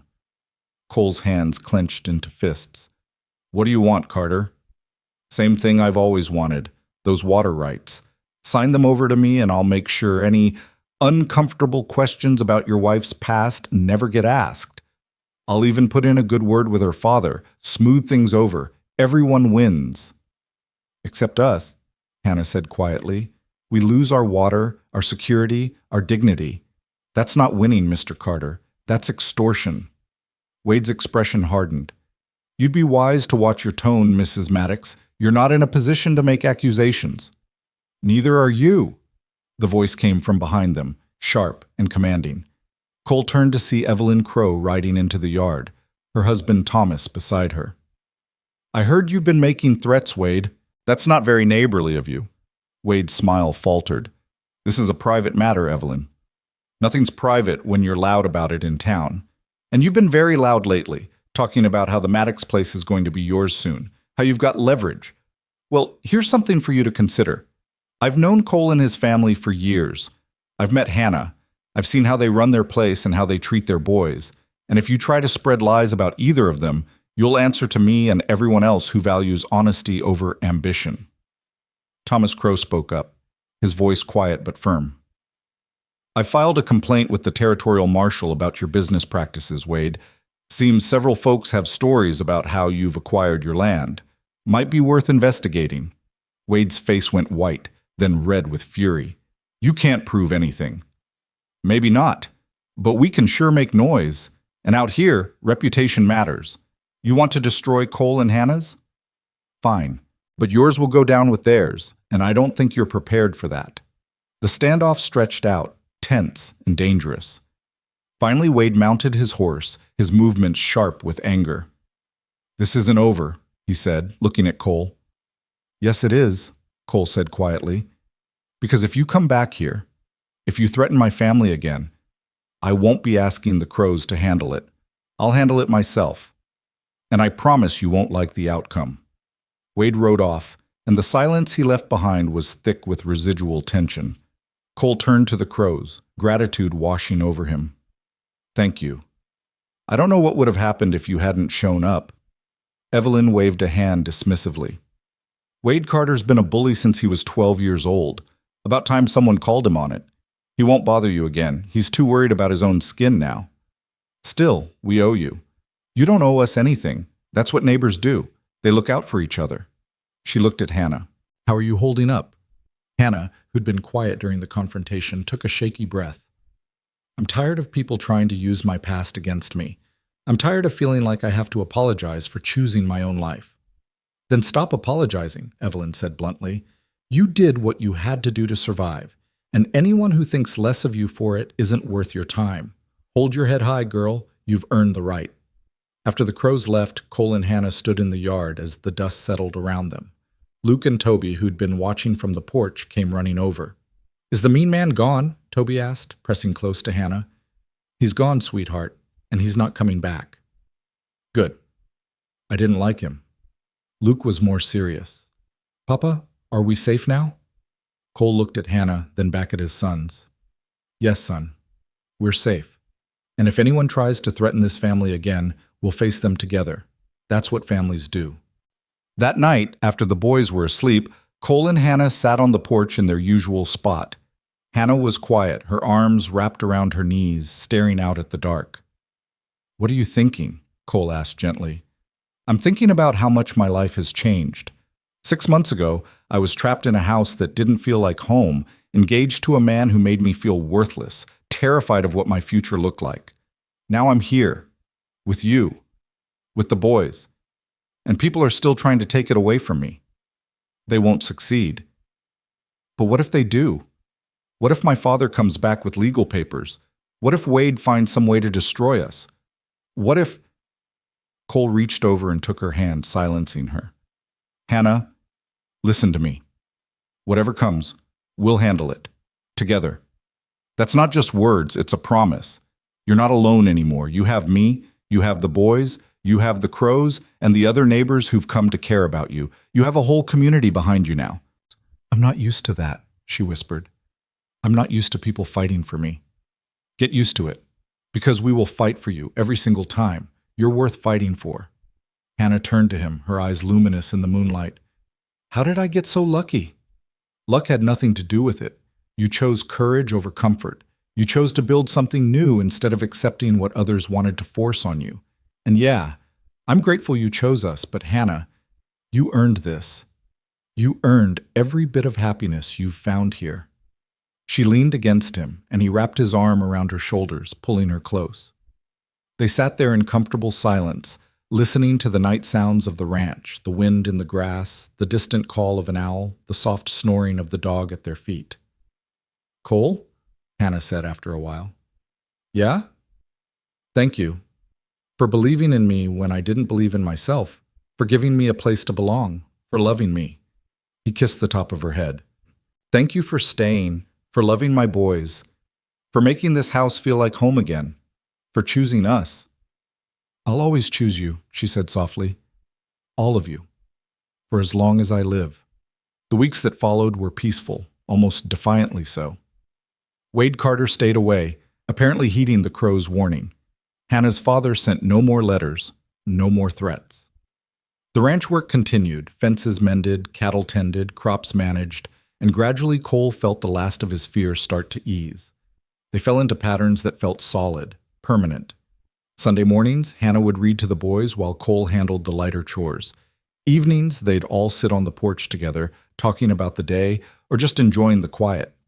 The boys thrived, growing taller and stronger, their laughter becoming a regular sound around the place. Hannah planted more in her garden, expanding it until it took up a good section behind the house. She canned vegetables and made preserves, filling the cellar with stores for winter.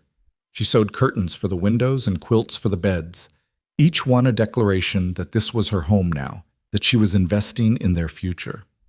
One evening in late July, Cole came in from the fields to find Hannah sitting at the kitchen table with a strange expression on her face, part wonder, part fear, part joy so bright it hurt to look at. What is it? He asked, his heart already starting to race. She looked up at him, her eyes shining. I'm pregnant. The world tilted. Cole stood frozen, the words not quite making sense at first. Then understanding crashed over him, and he crossed the room in 3 strides, dropping to his knees in front of her chair. Are you sure? As sure as I can be. I've missed 2 courses, and I've been sick every morning for the past week, and I feel different. The same way I remember my mother describing it before my brother was born. Cole's hands were shaking as he covered hers. How do you feel about it? Terrified, she admitted. But happy, so happy, Cole. I never thought I'd have this. Never thought I'd have a family of my own, children to raise, a husband who actually wants me. And now, her voice broke. Now we're going to have a baby. Cole pulled her into his arms, holding her as carefully as if she were made of glass. We're going to have a baby, he repeated, testing the words, letting them sink in. Joy bloomed in his chest, bright and fierce. God, Hannah, this is... I don't even have words. She laughed, wet and shaky. Neither do I. Should we tell the boys? Let's wait a bit. Make sure everything's progressing well. But Hannah... He pulled back to look at her. Thank you. For this. For everything. You don't have to thank me for this. It takes two, remember? He smiled and kissed her, soft and sweet and full of promise. Still, thank you for choosing this life with me, for making a family with me, for being brave enough to build something new. That night, lying in bed with Hannah curled against his side, her hand resting on her still flat stomach, Cole stared at the ceiling and let himself feel the full weight of his blessings. 2 healthy sons, a strong, brave wife who loved him, a baby on the way, a ranch that was struggling but surviving, a community that had their backs. It wasn't the life he'd imagined 5 months ago, standing on his porch waiting for a stranger to step off the stage. It was better, harder in some ways, more uncertain, but infinitely better because it was real and earned and built on a foundation of choice rather than circumstance. Cole? Hannah's voice was sleepy. Yeah? I'm scared. About the baby. About being a mother. You're already a mother. You've been mothering Luke and Toby since the day you arrived. But this is different. This baby will be ours. What if I'm not good enough? What if I don't know what to do? Cole rolled onto his side, gathering her close. Then we'll figure it out together, just like we figured out everything else. And Hannah, you're going to be an amazing mother. You already are. She was quiet for a moment, then, I hope it's a girl. Yeah? Yeah. So she can grow up seeing that women can be strong and make their own choices and build the lives they want. So she can see what real partnership looks like. So she can be brave. Cole's throat tightened. She will be. How could she not be with you as her mother? Hannah smiled against his shoulder. And stubborn, with you as her father. Strong and stubborn. She'll rule the world.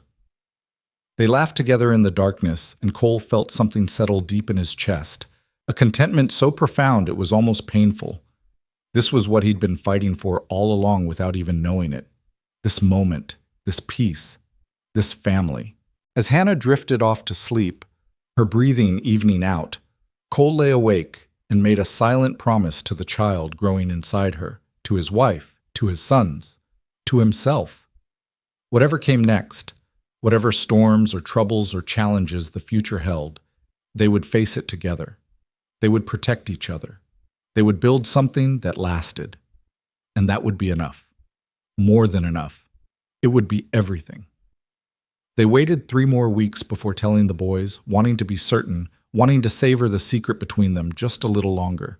But on a warm August morning, with the sun streaming through the kitchen windows and breakfast laid out on the table, Hannah and Cole exchanged a look across the room and knew it was time. Boys, Cole said, setting down his coffee cup, your mama and I have something to tell you. Luke looked up from his plate, immediately alert to the seriousness in his father's tone. Toby just kept eating, oblivious. Hannah reached across the table and took both boys' hands. We're going to have a baby. You're going to have a little brother or sister come winter. The silence that followed was profound. Luke's eyes went wide, his mouth opening and closing without sound. Toby's face scrunched up in confusion. A baby? He said finally. Like a real baby? Yes, sweetheart. A real baby. Where's it going to sleep? Despite the tension, Hannah laughed. We'll figure that out, but yes, we'll need to make room. Luke hadn't said anything yet, and Cole felt a flutter of concern. Luke? You all right, son? The boy blinked, and Cole saw tears gathering in his eyes. Is it safe? Having a baby? Mama... He stopped, his voice breaking. Mama got sick after babies. What if... Understanding crashed over Cole. Luke had been 5 when Sarah lost a baby late in pregnancy, then got sick with an infection that nearly killed her. The boy remembered. Of course he remembered. Hannah was already moving around the table, kneeling beside Luke's chair. Luke, listen to me. I know you're scared. I know what happened before was terrifying, but every pregnancy is different. I'm healthy, I'm strong, and we're going to be very careful. Dr. Morrison is going to check on me regularly, and if anything feels wrong, we'll handle it immediately. I promise you. But you can't promise nothing bad will happen, Luke said, and the wisdom in those words, the hard-earned understanding that life didn't come with guarantees, broke Cole's heart. No, honey, I can't promise that. But I can promise I'll do everything in my power to stay healthy and safe. And your papa will make sure of it too. We're going to be careful, all of us. Luke looked at Cole, seeking confirmation. Cole nodded. We will be. I won't let anything happen to your mama, Luke. I swear it. The boy's face crumpled and he threw his arms around Hannah, holding tight. I don't want you to leave us. I don't want another mama to die. Oh, sweetheart. Hannah held him close, rocking slightly. I'm not going anywhere. I'm right here, and I'm staying. Toby, processing all of this in his 5-year-old way, suddenly brightened. Does this mean I get to be a big brother like Luke? The abrupt shift in tone made everyone laugh, breaking the tension. Hannah reached out to ruffle his hair. Yes, you get to be a big brother. That's a very important job. I'll teach the baby everything, like how to feed chickens and catch frogs, and let's maybe wait until the baby's a bit older for the frog catching, Cole interjected, smiling despite the tightness in his chest. He met Hannah's eyes over the boys' heads and saw the understanding there. They'd have to be careful with Luke, watch for signs of anxiety as her pregnancy progressed, but they'd handle it, together. The weeks rolled forward into autumn, and Hannah's belly began to swell with life. She continued working, tending the garden, cooking, cleaning, caring for the boys. Though Cole tried to get her to rest more, she'd just laugh and tell him she was pregnant, not broken, and keep doing whatever she'd been doing. Stubborn woman. He loved her for it. Luke watched her constantly those first few weeks, his eyes tracking her movements like he was afraid she'd disappear if he looked away. But gradually, as Hannah continued to thrive, continued to wake up each morning and go about her day with energy and joy, the fear in the boy's eyes began to ease. He started asking questions instead. What did the baby look like now? Could it hear them? Would it have dark hair like theirs, or light hair like Hannah's? Hannah answered every question patiently, letting Luke feel her belly when the baby started moving, including him in the preparations. She was giving him control in a situation where he'd had none before, Cole realized. She was teaching him that this time would be different, not through empty promises, but through steady, daily proof. In late September, a letter arrived that changed everything. Cole was repairing the porch railing when the mail rider came through, and he accepted the envelope with mild curiosity. The return address was Philadelphia, but the handwriting wasn't Hannah's father's. He took it inside where Hannah was kneading bread, her hands covered in flour. Letter from Philadelphia, he said, setting it on the table. Hannah's hands stilled. She wiped them on her apron and picked up the envelope with careful fingers, studying the address. It's from my aunt, my mother's sister. I wrote to her months ago, but I wasn't sure she'd receive it. Do you want privacy? No, stay. She opened the letter carefully and read in silence, her expression shifting from cautious to shocked, to something that looked like relief mixed with sorrow. When she finished, she set it down and covered her face with her hands. Hannah? Cole moved to her side, alarmed. What is it? My father. Her voice was muffled. He's had a stroke. Aunt Margaret says he's alive, but diminished. He can't speak well, can barely move his right side. She's been caring for him since it happened 3 weeks ago, and she wrote because... Hannah lowered her hands, tears streaming down her face. Because there are things I need to know, papers I need to sign. An inheritance from my mother that he'd been blocking. She says if I want to claim what's mine, I need to come back to Philadelphia. Cole's stomach dropped. You don't have to go. You don't owe him anything. I know, but Cole, this isn't about him. It's about my mother's legacy. Money she left specifically for me that he's been controlling all these years. Margaret says it's substantial, enough to secure our future, to expand the ranch, to make sure the boys and the baby have everything they need. We're managing fine without it. Are we? She looked at him steadily. Cole, I see how hard you work. I see the worry in your eyes when you look at the herd and calculate how many we might lose over winter. I see you mending clothes that should be replaced, stretching every dollar until it screams. This money, my mother's money, could change everything for us. But going back there, facing your father even if he is diminished, dealing with all that, I have to. She took his hands, not just for the money, though that matters, but for me. I need to close that chapter properly. I need to stand in that house one more time and choose to leave it, not as a scared girl running away, but as a woman who's made her own life. Do you understand? He did, even though he hated it. You don't go alone. Cole, the ranch, I said you don't go alone. We all go, as a family, because that's what we are now, and we face things together. Hannah's eyes filled again. What about the animals, the property? I'll ask Thomas Crow to look after things. It'll only be a few weeks. Hannah, I'm not letting you face Philadelphia alone, and I'm especially not letting you travel pregnant without me there. We go together or we don't go at all. She searched his face, then nodded slowly. Together. 2 weeks later, they stood on the platform of the railway station in Cheyenne, waiting for the eastbound train. Luke held tight to Hannah's hand, his face pale with excitement and nervousness. Toby bounced from foot to foot, chattering about trains and cities and all the things he'd heard about but never seen. Cole stood with their bags, watching his family and feeling the weight of what they were about to do. This wasn't running away.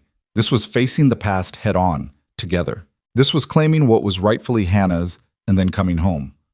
Because that's what the ranch was now, home. Not Philadelphia, not some fancy house in the city, but that rough Wyoming homestead with the cottonwood tree and the garden and the wind that never stopped. The train arrived in a hiss of steam and screech of brakes. They climbed aboard and found their seats, the boys pressing their faces to the windows to watch Wyoming disappear behind them.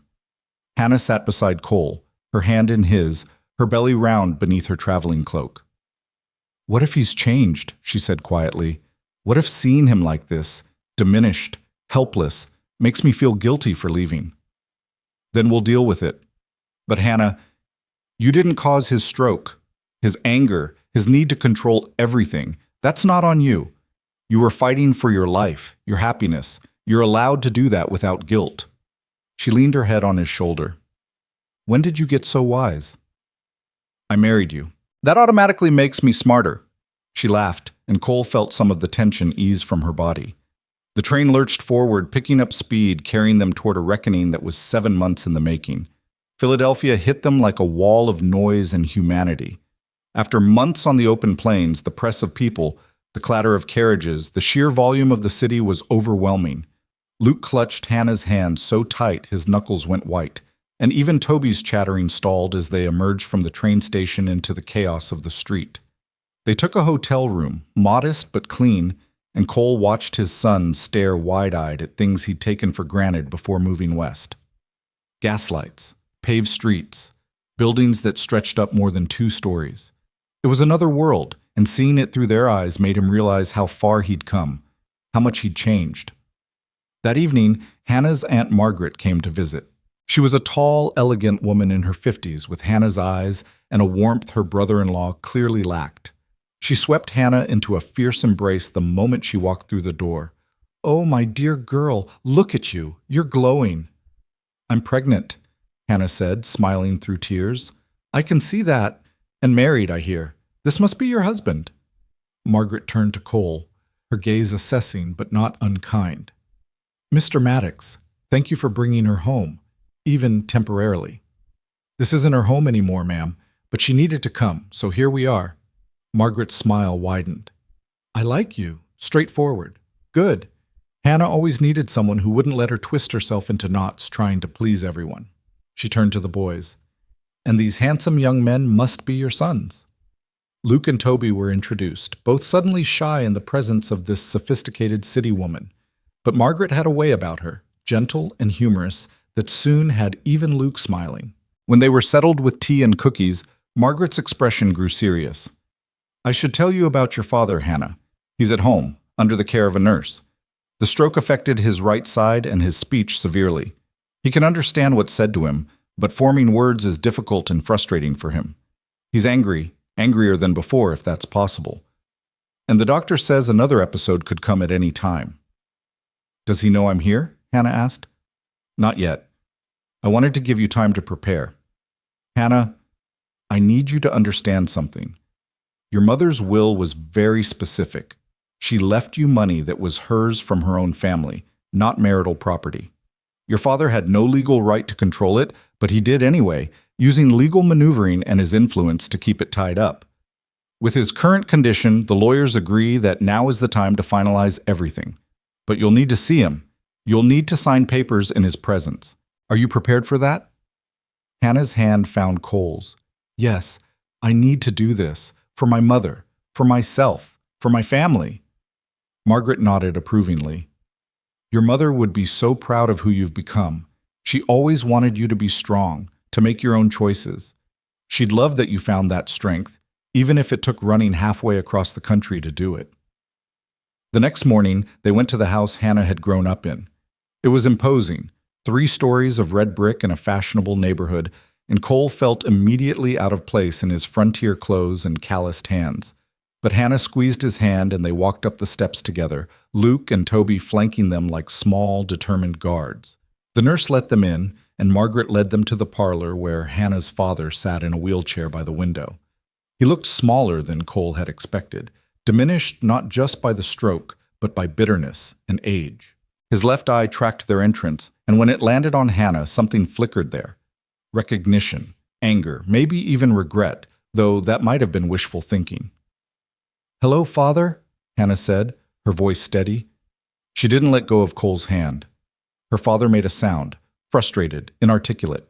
His left hand gripped the wheelchair arm so hard it shook. I know you're angry. I know you think I betrayed you by leaving, but I need you to understand something. Hannah stepped closer, still holding Cole's hand, drawing strength from the contact. I didn't leave to hurt you. I left because I was suffocating, because you were so determined to control every aspect of my life that you couldn't see you were killing the person I was meant to be. I left because I chose life over obedience, happiness over respectability, love over duty. Her father's face reddened, and he made another sound, this one almost like words trying to form. I'm not here to ask for your blessing or your approval. I'm here to claim what's rightfully mine, what Mother left me. And then I'm going back to Wyoming with my husband and my sons and the baby I'm carrying.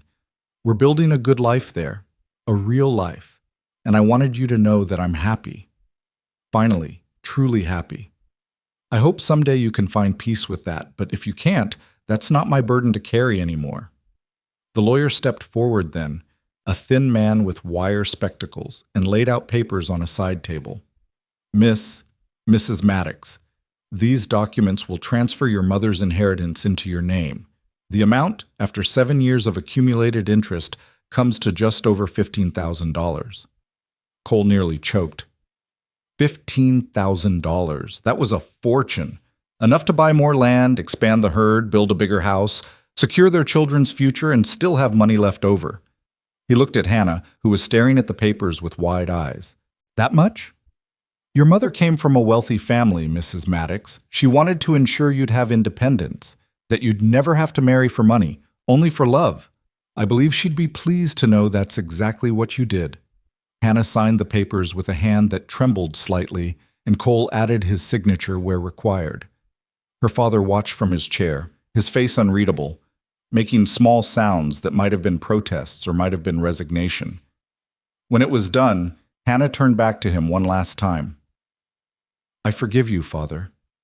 Not because you've asked for it, but because I don't want to carry anger anymore. I hope you find peace. I hope you learn to let go of control and just be. But whether you do or not, I'm free now, and I'm not coming back. They left him sitting there by the window, a man who'd tried to build an empire of control and ended up alone with his bitterness. Outside, in the autumn sunshine, Hannah took a deep breath and leaned against Cole. Is it terrible that I feel relieved? She asked. No, it's human. I thought I'd feel sadder, But mostly I just feel finished, like I closed a book I never wanted to read in the first place. That's because you've written a better story, Cole said, pulling her close. And we're still in the middle of writing it. They spent 3 more days in Philadelphia settling legal matters, meeting with bankers, and letting the boys experience the city. Luke was fascinated by the museums and libraries. Toby loved the street vendors and the noise. But by the 4th day, both boys were restless, asking when they could go home. Soon, Hannah promised. Just a few more things to handle, and then we're heading back to Wyoming. On their last evening, Margaret hosted a small dinner at her home. Over roast chicken and potatoes, she extracted promises from Hannah to write regularly and visit if she ever came east again. "You've found what your mother always wanted for you," Margaret said, raising her glass. "Not just security, but joy, purpose, love that makes you better instead of smaller. That's rare, my dear. Hold on to it." "I will," Hannah said, looking at Cole across the table. "I absolutely will." The train ride back west felt different, lighter somehow, even though they carried more luggage now. The money had been transferred to a Denver bank, accessible but safe. Cole had already started making plans for the ranch, running numbers in his head, thinking about what they could do with resources they'd never imagined having. But more than the money, what mattered was the look on Hannah's face. She sat by the window watching the landscape change from city to farmland to prairie to plains, and with each mile west, she seemed to breathe easier. By the time the Rocky Mountains appeared on the horizon, she was smiling. "Almost home," she said softly. "Almost," Cole agreed. When they finally pulled into Cheyenne and made the last leg by wagon back to the ranch, the sun was setting in streaks of gold and crimson across the endless sky. The boys spotted the house first and started shouting with excitement. Thomas Crow came out to greet them, reporting that everything had gone smoothly in their absence. "Welcome back," he said, shaking Cole's hand. "Although from what Evelyn tells me, you might be doing some expanding soon." Word traveled fast. Cole just smiled. "Maybe. We'll see." They unloaded the wagon and sent the boys running to check on the chickens and the dog, who'd apparently been pining for them. Cole stood in the yard with Hannah, looking at the house that had been Sarah's, then just his, and was now theirs, his and Hannah's, and the boys', and soon the babies. "Home," Hannah said, echoing her words from the train. "Home," Cole agreed. That night, with the boys finally asleep after their journey and the house quiet around them, Cole and Hannah lay in bed talking about the future, about building an addition onto the house for when the children got older, about buying more cattle and maybe some sheep, about hiring help so Hannah wouldn't have to work so hard, about securing the water rights properly so no one like Wade Carter could threaten them again. "We could do anything now," Hannah said, wonder in her voice. "We could expand, build, grow. We could make this into something really substantial." "We could," Cole agreed. "But you know what I realized while we were in Philadelphia?" "What?" "That we already had everything that mattered before we got that money. The money just makes things easier. But the important stuff, the love, the family, the partnership, we built that with our own hands. That's what I'm proud of." Hannah rolled onto her side to look at him, her belly pressing against his hip. "You're a good man, Cole Maddox. Do you know that? I'm a lucky man. There's a difference. You're both." They lay there in the darkness, hands clasped between them, and Cole felt a peace so profound it was almost painful. This was what he'd been fighting for, this moment, this woman, this family, this future stretching out before them, full of possibility and promise. Winter came early that year, bringing snow that blanketed the plains in white and turned the ranch into something out of a storybook. Cole hired 2 ranch hands with part of Hannah's inheritance, and the extra help made a tremendous difference. He could spend more time with his family instead of working himself to exhaustion just to keep things running. They started construction on an addition to the house, 3 new rooms that would give them more space, including a proper nursery. The boys loved watching the work progress, helping where they could, making plans for how they'd arrange things. Hannah grew rounder and slower, her belly swelling with life.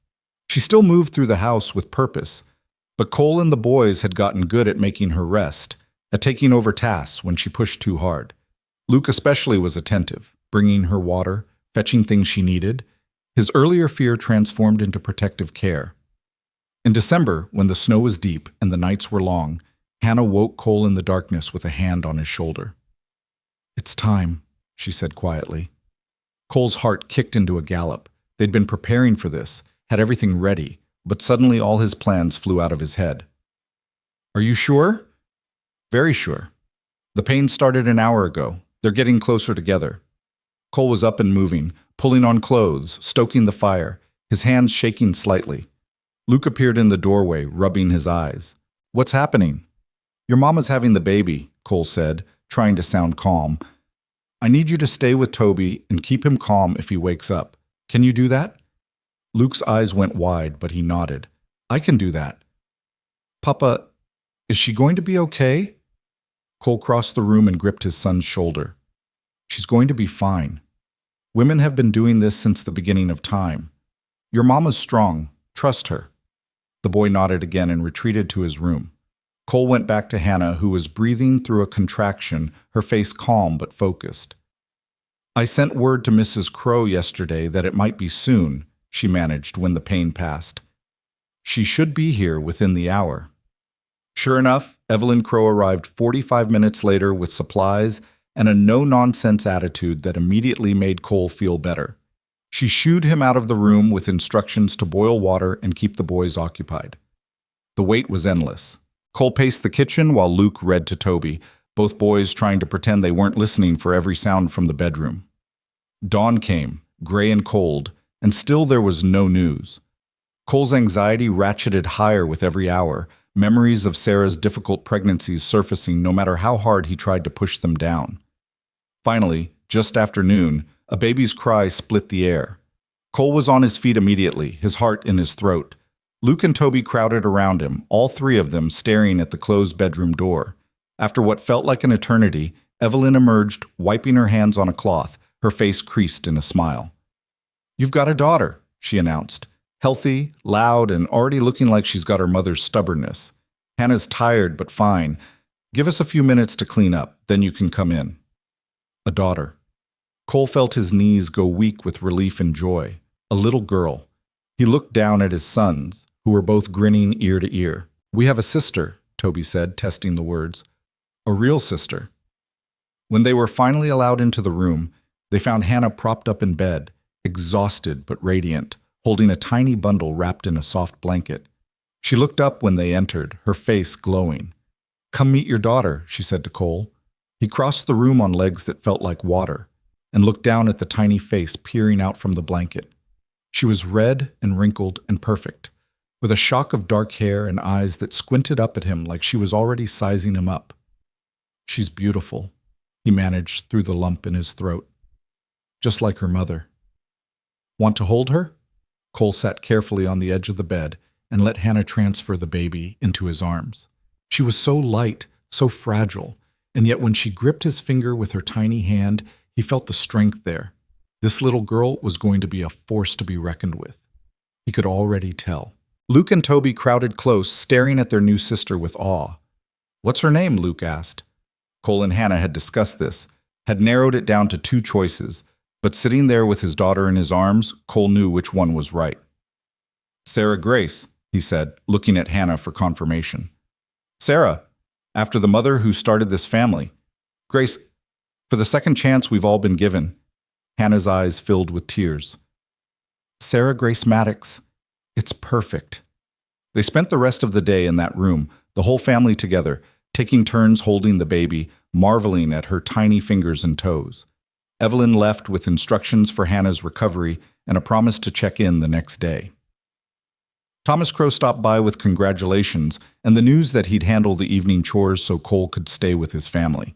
As night fell and the boys finally went to bed, reluctantly, after extracting promises they could help with the baby tomorrow, Cole sat beside Hannah's bed, holding Sarah while Hannah slept. The baby was awake, her dark eyes watching him with that intense focus newborns had. "Hello, little one," he whispered. "Welcome to the family. You've got two big brothers who already love you more than they know how to say. You've got a mama who's the bravest woman I've ever met. And you've got me, and I promise I'm going to do my best by you.